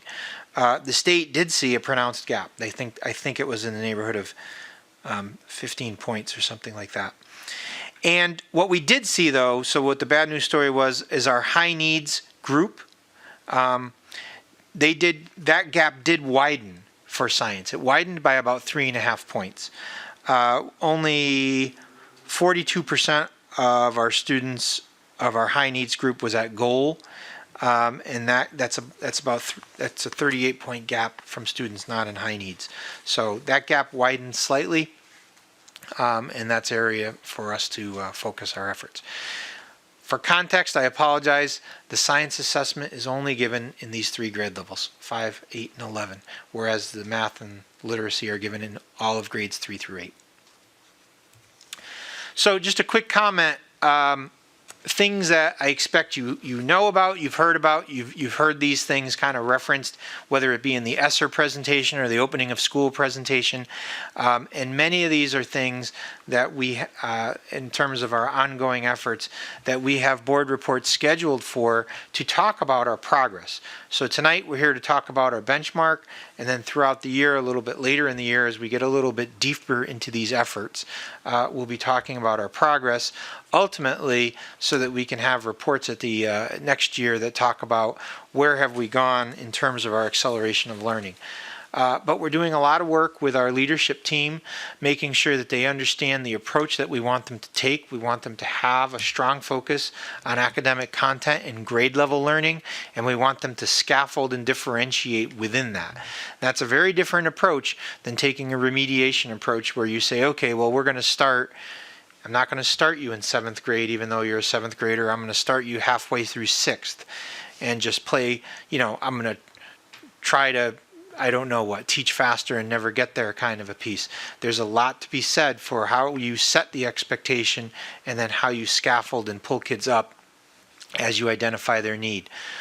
You're well aware of our effort and your support for math coaches. We have math coaches at all levels in the district, some being new at the secondary level, and we're using them to support teaching and learning at all levels.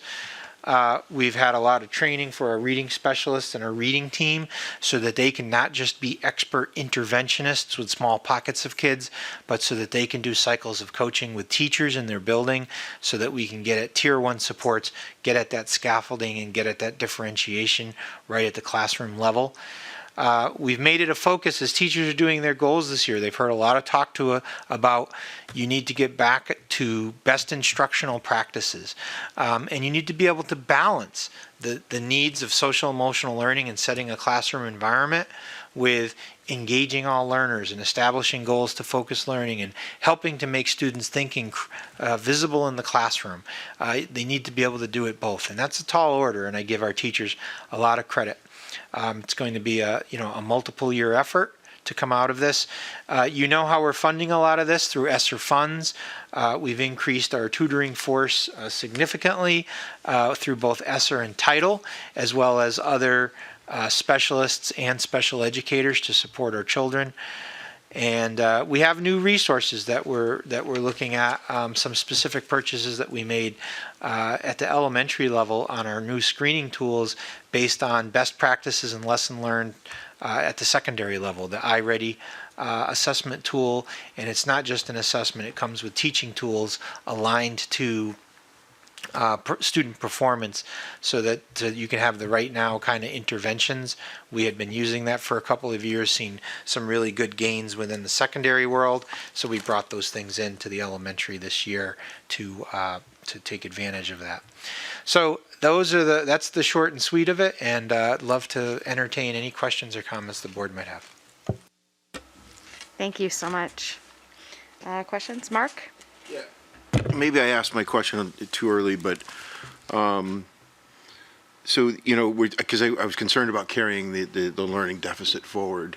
And because, you think about people that graduated in 2020, they probably got past that curve, right? And they were able to be successful on SATs and things like that. But now this graph moves forward, right? So that's really my concern. How the movement of this graph over the next few years, and I like how you talked about the ongoing efforts. I'm curious how far you can get down into the details as far as, I know when you're studying for SATs, you can be on the Khan Academy. The Khan Academy will walk you through why and how potentially you got that wrong and where your particular deficits are, as if I understand Khan Academy correctly. Does this state assessment do the same? So if we're finding is it vocabulary, is it retention, is it, where are the deficits, and same in math? Is it in multiplication? Is it in long division? Things like that.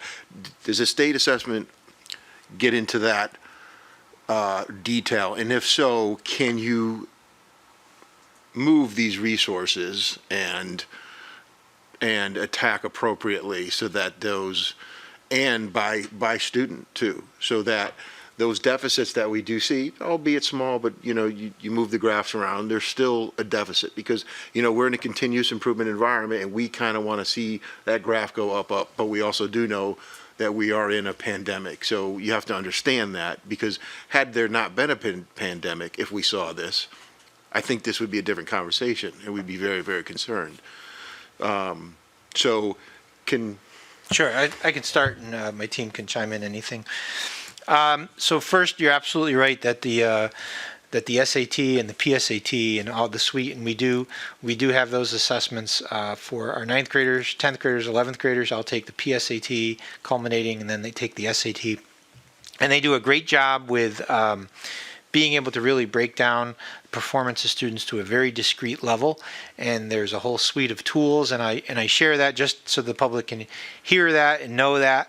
Especially given the fact that I know our high schoolers just finished taking the PSAT in 9th grade, 10th grade, and 11th grade last week.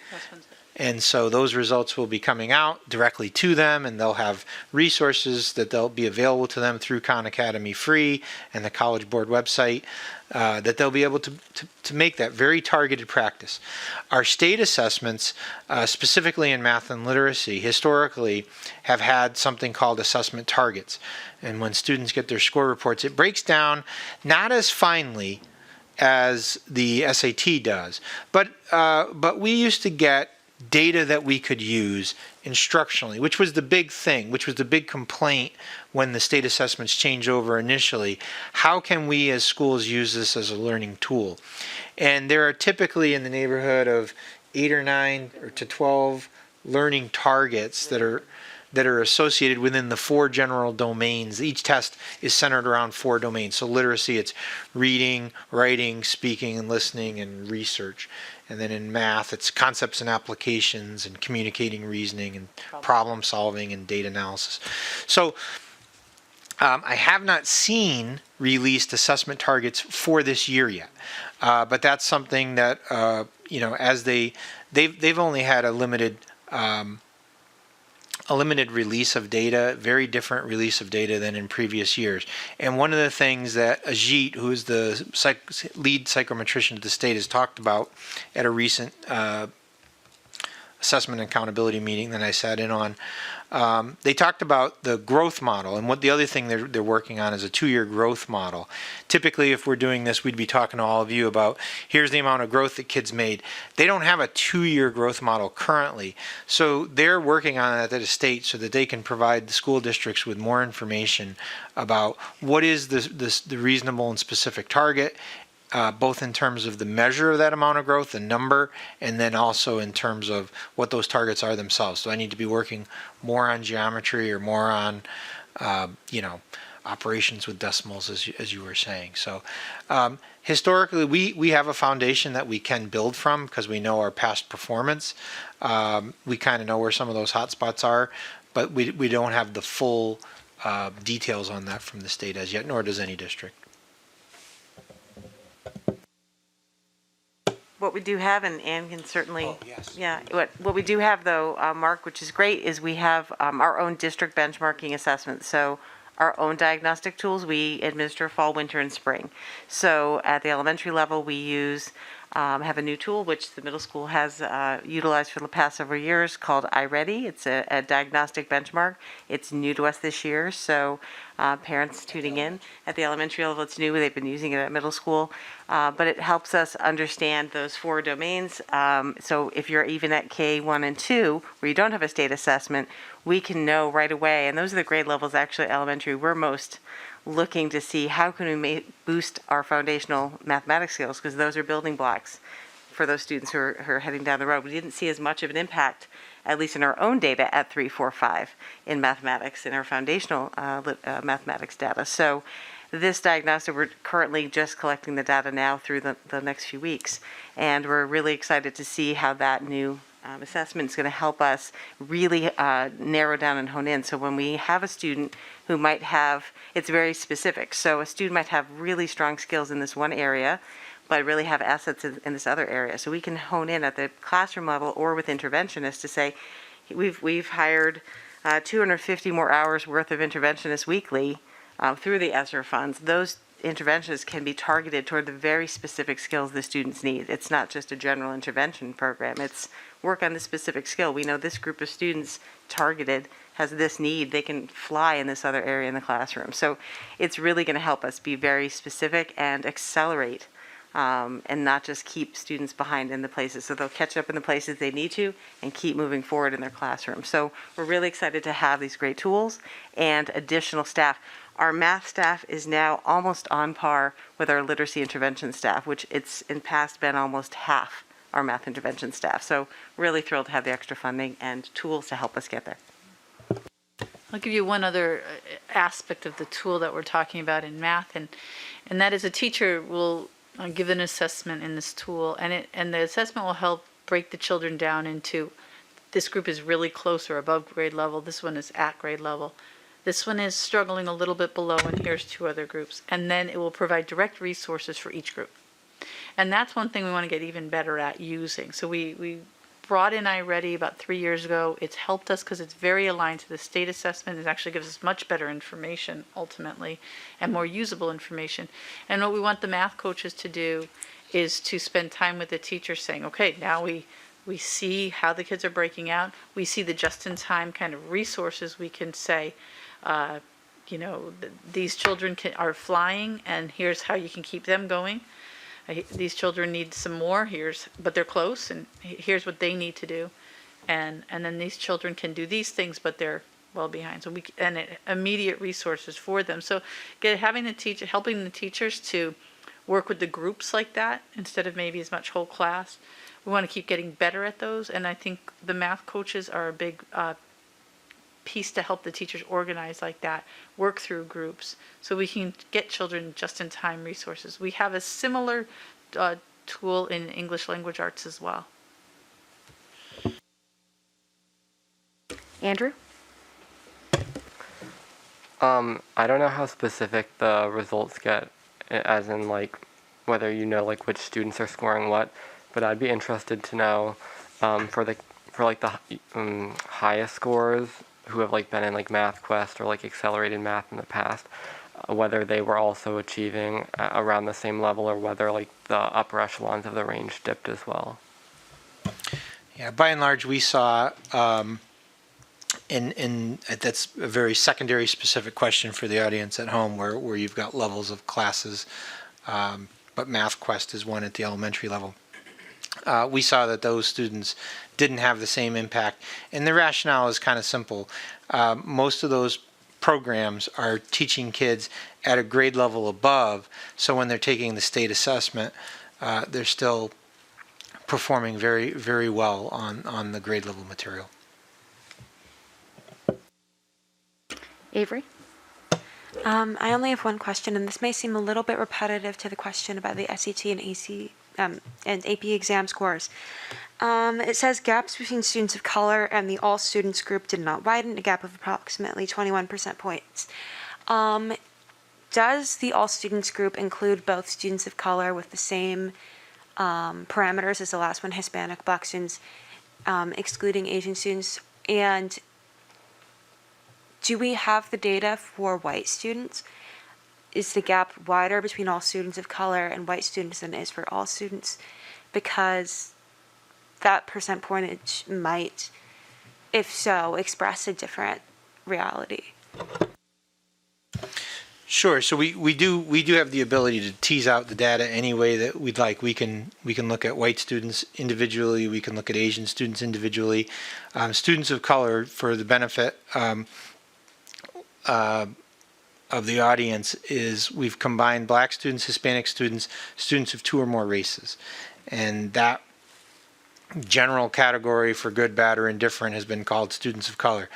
In the past, we've done things where we've listed out separately each individual race categorization to demonstrate the performance of groups. The all students category is just all students.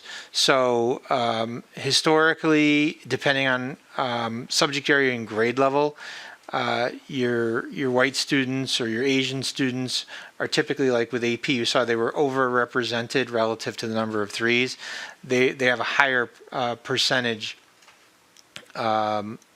than students of color in terms of passing. So and therefore higher than 21%. I couldn't quote you off the top of my head exactly what that was for this given year, but certainly information that we have in that typically on the public domain where they'll have the trend data for the state assessments, you can break it down and look at it like that. What we've chosen to do is, because we don't really want it to look like we're trying to compare. We don't think there's anything inherent in a person's race or ethnicity that is assuming they're going to perform better or worse. We want everyone to perform equally. So what we've done is we've reported this is the gap between a particular group of students that is not performing at the same level as the average for the district, and therefore we want that group we want to find the measures by which we can help that group of students perform at that level that's average with the district. So it's like not the competition between race and ethnicity, but the expectation that all students can perform equally if we're able to clear those paths. And that's something, Avery, the state moved away from, but it's something that's really important for us, not just to look at scores, but look at grades.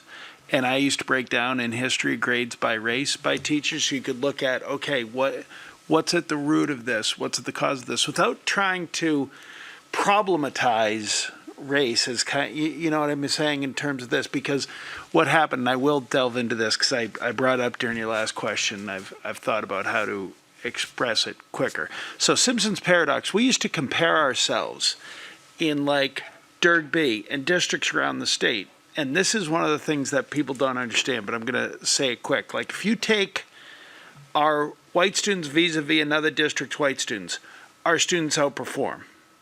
If you take our students on free and reduced lunch, our students outperform. If you take our students of color, our students outperform vis-a-vis all these districts. And then when you compare the test results, their results are higher than ours. How can that be if we performed in every subgroup? It depends on what the percentage of the subgroup is. And so that's something that it's one of those kind of damning things with statistics when you keep breaking them down into smaller and smaller levels. So we do break it down, we do look at that, but how we report it out and how we talk about it with staff and how we talk about it with kids, because the truth is, it really comes down to that child. Now, we need to look at it systemically, as does the board. Do we have an issue? And do we have an issue vis-a-vis state and vis-a-vis nation? But the score itself, the work that we're doing and the reason we're investing is so that that child gets what they need. And that's kind of the competing interests here of testing. And that's the national story of testing going back to the Reagan administration, really, with how testing gets weaponized in schools and with communities, too. So a fascinating question, really, to look at. Thank you so much for that clarification. Lorna? Yes, thank you. Question, and as the information was being shared, I'm recalling previous years and updates and information shared, and please correct me if I'm wrong. I recall that one of the years it was shared that when the data was disaggregated in terms of addressing the achievement gap, that it was noted it was more so attributed to socioeconomic status as opposed to race. Is that something that 100%. And that's really where the state has gone with the high needs group. They don't report, they've lumped that because participation in free and reduced lunches is protected by privacy. So they've lumped together students with disabilities, English language learners, and socioeconomically disadvantaged into a group. And what they found across the state, and what we talked about years ago really is that our performance gaps are most significant in our high needs groups. If I take students of color as a group, or Asian students, or really any group of students, and I say, all right, let me identify those students of color, let me identify those students of whatever category that are in the high needs group and not in the high needs group, and look at their performance separated on that. Those that are not in the high needs group perform extremely close to the all students group. You know, generally speaking, it doesn't matter what your race, ethnicity, you know, where you buy your sneakers, any of that stuff. Doesn't matter if you're not in that high needs group. You all perform relatively close to those that third bar on this level over on the right hand side of the screen. If you are in that group, and by and large, where are our numbers, our most significant numbers within this group, when you disaggregate it out, you have a high percentage of students in the free and reduced lunch, and then you have a high percentage of students who may be in that free and reduced lunch group who are also students with disabilities, or who are also the intersectionality of it, English language learners. But at least there we understand. And we can target. If I'm an English language learner, if I'm new to this country, and if I'm learning the language, and I'm only reading, 3, 4, or 5 grade levels below, when I take a literacy test that's on grade level, I can expect there's going to be a gap in my performance. And when I'm taking a math assessment that's by and large very language dense, and the further along we get in our state assessments for mathematics, the more density there is in terms of reading the problems. I can expect that English language learners are going to have some struggles with that. And then if I'm a student with disabilities, my struggle will be very specific to whatever that disability categorization is and what my independent needs are. But the reason I have an individualized education plan is because there's a known gap. So we expect all of those gaps, and our goal is to really make sure that we've got the programming and the supports in place to be able to support these students over time, because language proficiency and overcoming a learning disability, they're not one-year fixes. They're things that are going to take multiple years. So the real question is, how do we support the students that are socioeconomically disadvantaged? How do we provide the programming and the wraparound supports for students so that they can be successful in a shorter amount of time? But you're absolutely right that our gaps for students of color, if they're not in those groups, are very minimal. Thank you. Jason? All right, guys, thank you so much for this presentation. I have 2 questions. One is, can you break down your understanding of the remote group? And if memory serves, there were particular dimensions to those self-selected families that chose remote, and if that selection determined some of these outcomes. The other question is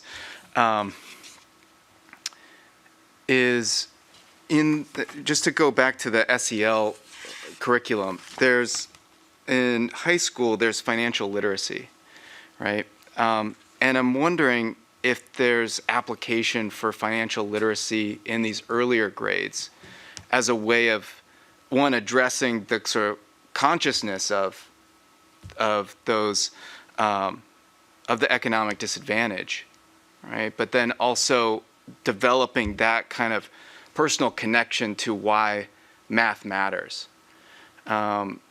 As another way of connecting to the curriculum, connecting to those things. If that happens in those earlier grades already, would be nice to know, or, so those are the 2 questions. Thanks. Sure. Well, let me start with the remote, and I saw Carrie motioning. I know she's got a lot of this data probably still in her head. One of the things, just in terms of who made up the remote population. It was more heavily populated with English language learners. I don't recall if it had a more significant students with disabilities. Disabilities and students Latinx, yeah. I mean, just offhand, our Latinx Hispanic population was almost double our typical elementary population. I know at the elementary level, I can speak to that.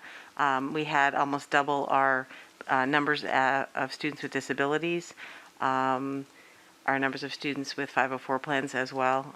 So it definitely, from a free and reduced lunch, didn't impact us. Students were at home, obviously not receiving, but we did have many families who were getting free and reduced lunch, obviously through our pickup sites at the schools, but it wasn't something we collected per se in the remote learning environment. So that was something we weren't tracking in any sort of way or keeping track of formally. But certainly our population was a more high needs population as whole, on whole. It's a fascinating research study that needs to be done nationwide. Each town, it was different. You talk to different towns about who made up their remote, from city to suburban to rural.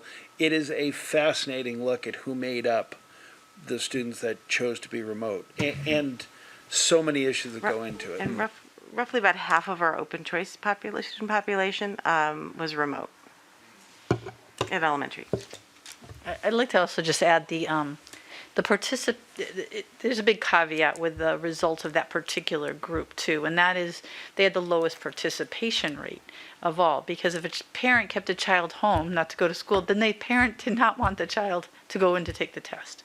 And then some people did or did not want the child to participate online in the test. So that group had the lowest participation rate in the test. So it's a little more skewed than our normal. Hey, we have even our in-person students, we're in their 90-95% participation rates. So just keep that in mind when you're thinking of this remote group, that their participation rate was much, much lower and therefore less reliable.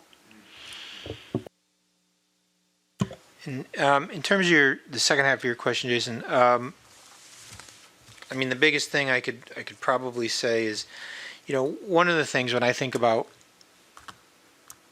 how best supporting our socioeconomically disadvantaged families, some of it's a question of, and some of it kind of even spills into the question of remote school attendance or not, and the ability for families, if I've got we had an early release time at the beginning of the year, and I've got a younger child at home, I may need, and they're going to be coming off, and I can't get off work, I can't adjust my schedule, if all these kind of real life factors that impact us as human beings and adults. Children take up a different role. Older siblings sometimes take up a different role. That can impact how they attend school. That can impact their connectedness to the school. That can impact what time looks like outside of the school day in support of academics. So schools, it's a lot of the things that we were trying to do during the remote year last year, trying to send home books, bags of books. We're always attempting to do that so that we can foster this, this literacy-rich environment outside the school day. But there are so many factors that kind of play into that. It's a phenomenally complex question that you raise, and something that schools are always on the lookout. It just speaks to the importance of some of the wraparound supports that we offer, whether that be the school social worker or our partnerships with community organizations like the Bridge and all of these things, because it's so much bigger than just the classroom teacher and the student. I'll have a quick answer to part 2 of this thing.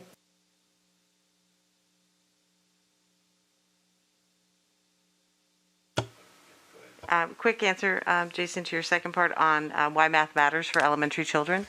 And our first unit in every grade level, K-5, is a community of mathematics, which Mary Listine, our townwide mathematics coordinator, along with our elementary math team, have put together. And it basically addresses why math matters, why we need to become a community of mathematicians as learners. And in each of those units, there are mathematicians who are honored, celebrated, books read. In fact, women mathematicians, STEM scientists and mathematicians to celebrate, and from women, men, people of all race, ethnicities, and that's a very important start to both our community of scientists, community of mathematicians units start every single beginning of the year for every child in our district. Liz? Just to piggyback off of Jason's question, I thought it was interesting that for the remote learning group, the English wasn't as impacted as the math. And I was wondering if you had any insights into that. And then another part of that question is, have you identified these students? I mean, I know you've identified them, but are you working in school to maybe group some of the remote students, especially in the area of math, to sort of supplement their learning this year and fill in those gaps? Sure. So on the first question, it's both in the West Hartford trends and certainly in the state trends, math was definitely more impacted than English language arts, specifically in remote. And I think there's two kind of common sense answers for that without getting, crazy in grade level standards and all. The first is that math is a much more sequential curriculum. Literacy is a much more cyclic curriculum. You're circling back. The text level is getting more complex, but you're focused on similar themes that repeat themselves. So that all by itself is a bridge and a support for learning, even under disrupted environment. But the second thing I think that's probably very big is, in my humble opinion, I think it's complicated to teach mathematics remotely. And I think some of that cyclic nature makes it easier, sometimes in a more thematic approach for literacy instruction and language arts instruction, especially at the upper grade levels as students are 3rd, 4th, 5th grade and they've got vocabulary, they have a standing vocabulary.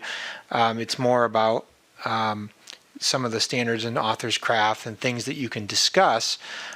They're able to, doing so in a remote setting is probably a little bit easier than, you think of your traditional math where there is some modeling that's happening and you're trying to get kids to begin to understand some algorithms and be able to follow the algorithm, repeat it, see the connections.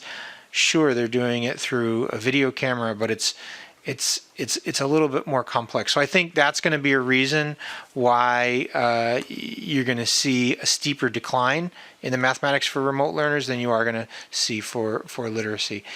And in terms of how we group them, I would simply offer this. Some of that grouping is going to happen automatically, as Carrie and Ann both aptly described.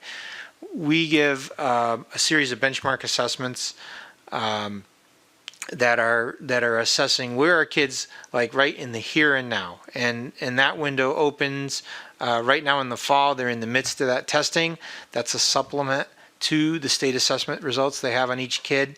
They typically try to triangulate data between what am I seeing just in the classroom, what did the state assessment tell me if there's state assessment data or spring assessment data on that child, and then what is this fall assessment. And I'm going to identify groups that I may need to intervene with. Some students need a tier 1. The classroom teacher can make some adjustments.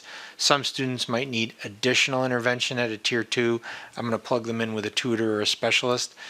Some of your remote learners are going to clump together naturally, but we're not, we're deliberately not trying to say anyone that's a remote learner, you all need to go here for specialized instruction, for the obvious reasons, because we have some students that did very well in the remote setting and we have some that didn't. So we don't want that to be the only factor, and that's really where we triangulate the data and we're using our fall assessments. Could I respond quickly?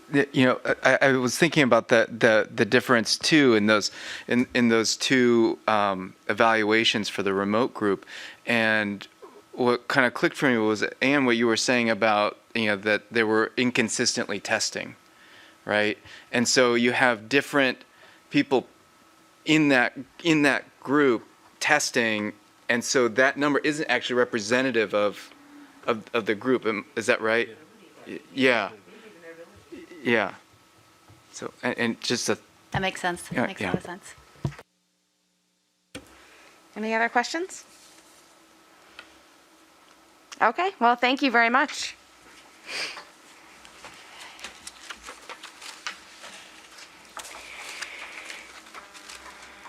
Watch your heads. All right. We will move on to routine matters and approval of the minutes. I am looking for a motion to approve the minutes from the October 5th regular Board of Education meeting. So moved. Amanda Aronson. Thank you, Amanda. Is there a second? Second. Seconded by Mark. Any comments, edits, revisions to the minutes? If not, I will try your minds. All those in favor of approval of the minutes, please signify by saying aye. Aye. Any opposed, say nay. Abstentions? The ayes. Information and reports, board members, communications and reports. Are there any reports from other boards and organizations? Are there any other information or discussions? Okay. Non-staff communications and reports, reports from student board representatives. We'll start with Avery. Thank you so much. So, as per Mr. Stanowic's request, I will be starting off with discussing sports. So, football is 5-0, having beat East Hartford, Simsbury, Ward, Southington, and most recently Platt. This Friday, the team goes up against Berlin, so good luck, Warriors. Next, the student spectators are now allowed to attend home volleyball matches, which many students are happy about, as that's one of our very popular sports to spectate. Hall's Business and Finance Club, DECA, is hosting a Pink Out Day with boys soccer and football, and all proceeds are going to the National Breast Cancer Foundation. Hall opens its first musical in decades, the 25th Annual Putnam County Spelling Bee, next week. Shows on October 28th, the 29th, and the 30th. And Hall is offering students the Seal of Biliteracy exam, which is an exam awarded by the school that recognizes a student's language proficiency in 2 or more languages, which can be given to employers or admissions offices. And finally, the senior planning Q&As continue Tuesday, Thursdays, and Fridays through November 23rd for parents to ask guidance counselors questions about post-secondary planning for their students. Thank you. Andrew? I'll start by just saying, as was noted earlier at the meeting, freshmen, sophomores, and juniors took the PSAT at Conard last week on Wednesday, and I don't have the specific numbers of participation for freshmen and sophomore, but I do know over 90% of juniors participated, and that's obviously the most important year to do so. We also had student council elections last week, so we now have a new board, a leadership board in that club, and they did not publicize the number of voters, but if conversation in classes, social media, and in-person campaigning was any indication, there was definitely considerable interest among all grade levels in voting. We had our first play. We do our musicals in the spring, but we had our first play last week, and that was also our new theater teacher's first play here, Miss Hunter, and I heard that was a great success. There were 3 shows for that. I'll also highlight sports this time. Girls volleyball is doing extremely well at Conard. They're 13-1, having lost only 1 game to 3, 2 sets to 3. And although girls field hockey is not nationally ranked, they are also doing very well with a record of 9-2-1. And I know one of the losses was very close. And then boys varsity golf finished sixth place at the CIAC D1 state championship, and they were the CCC West golf champions. So golf is also doing great. We're having a club fair this week during the lunch waves outside. And so I know that's a great way for underclassmen and even upperclassmen to get involved with different clubs. And the final thing I'll highlight is that looking forward to tomorrow and next week, we're having our first indoor musical event since the pandemic started tomorrow for band and choir, or band and orchestra, and then choir will be next week on Tuesday. Super, thank you. Before I move to future business, I just want to note for the record that our colleague, Dr. Steinberg, is looking forward to rejoining us at the board table at our next meeting. Still a little bit under the weather and being responsible and keeping her germs to herself at this point. Future business, announcement of future meeting dates. Our next meeting is Wednesday, November 3rd, here at Town Hall at 7 p.m. And note that that is a Wednesday because the day before is Election Day, so I'll just take the opportunity to remind everybody to go vote if you want to have your say in democracy. And after that, the next meeting is Tuesday, November 16th, and that meeting will be at 6 p.m., which is also a change from our norm. Are there any requests for future agenda items? And any comments from visitors left in the room? No? Okay, and we do not have an executive session, and so I will take a motion to adjourn. So moved. Thank you, Lorna, and seconded by Mark. Meeting is adjourned at 9:45. Thank you, everybody.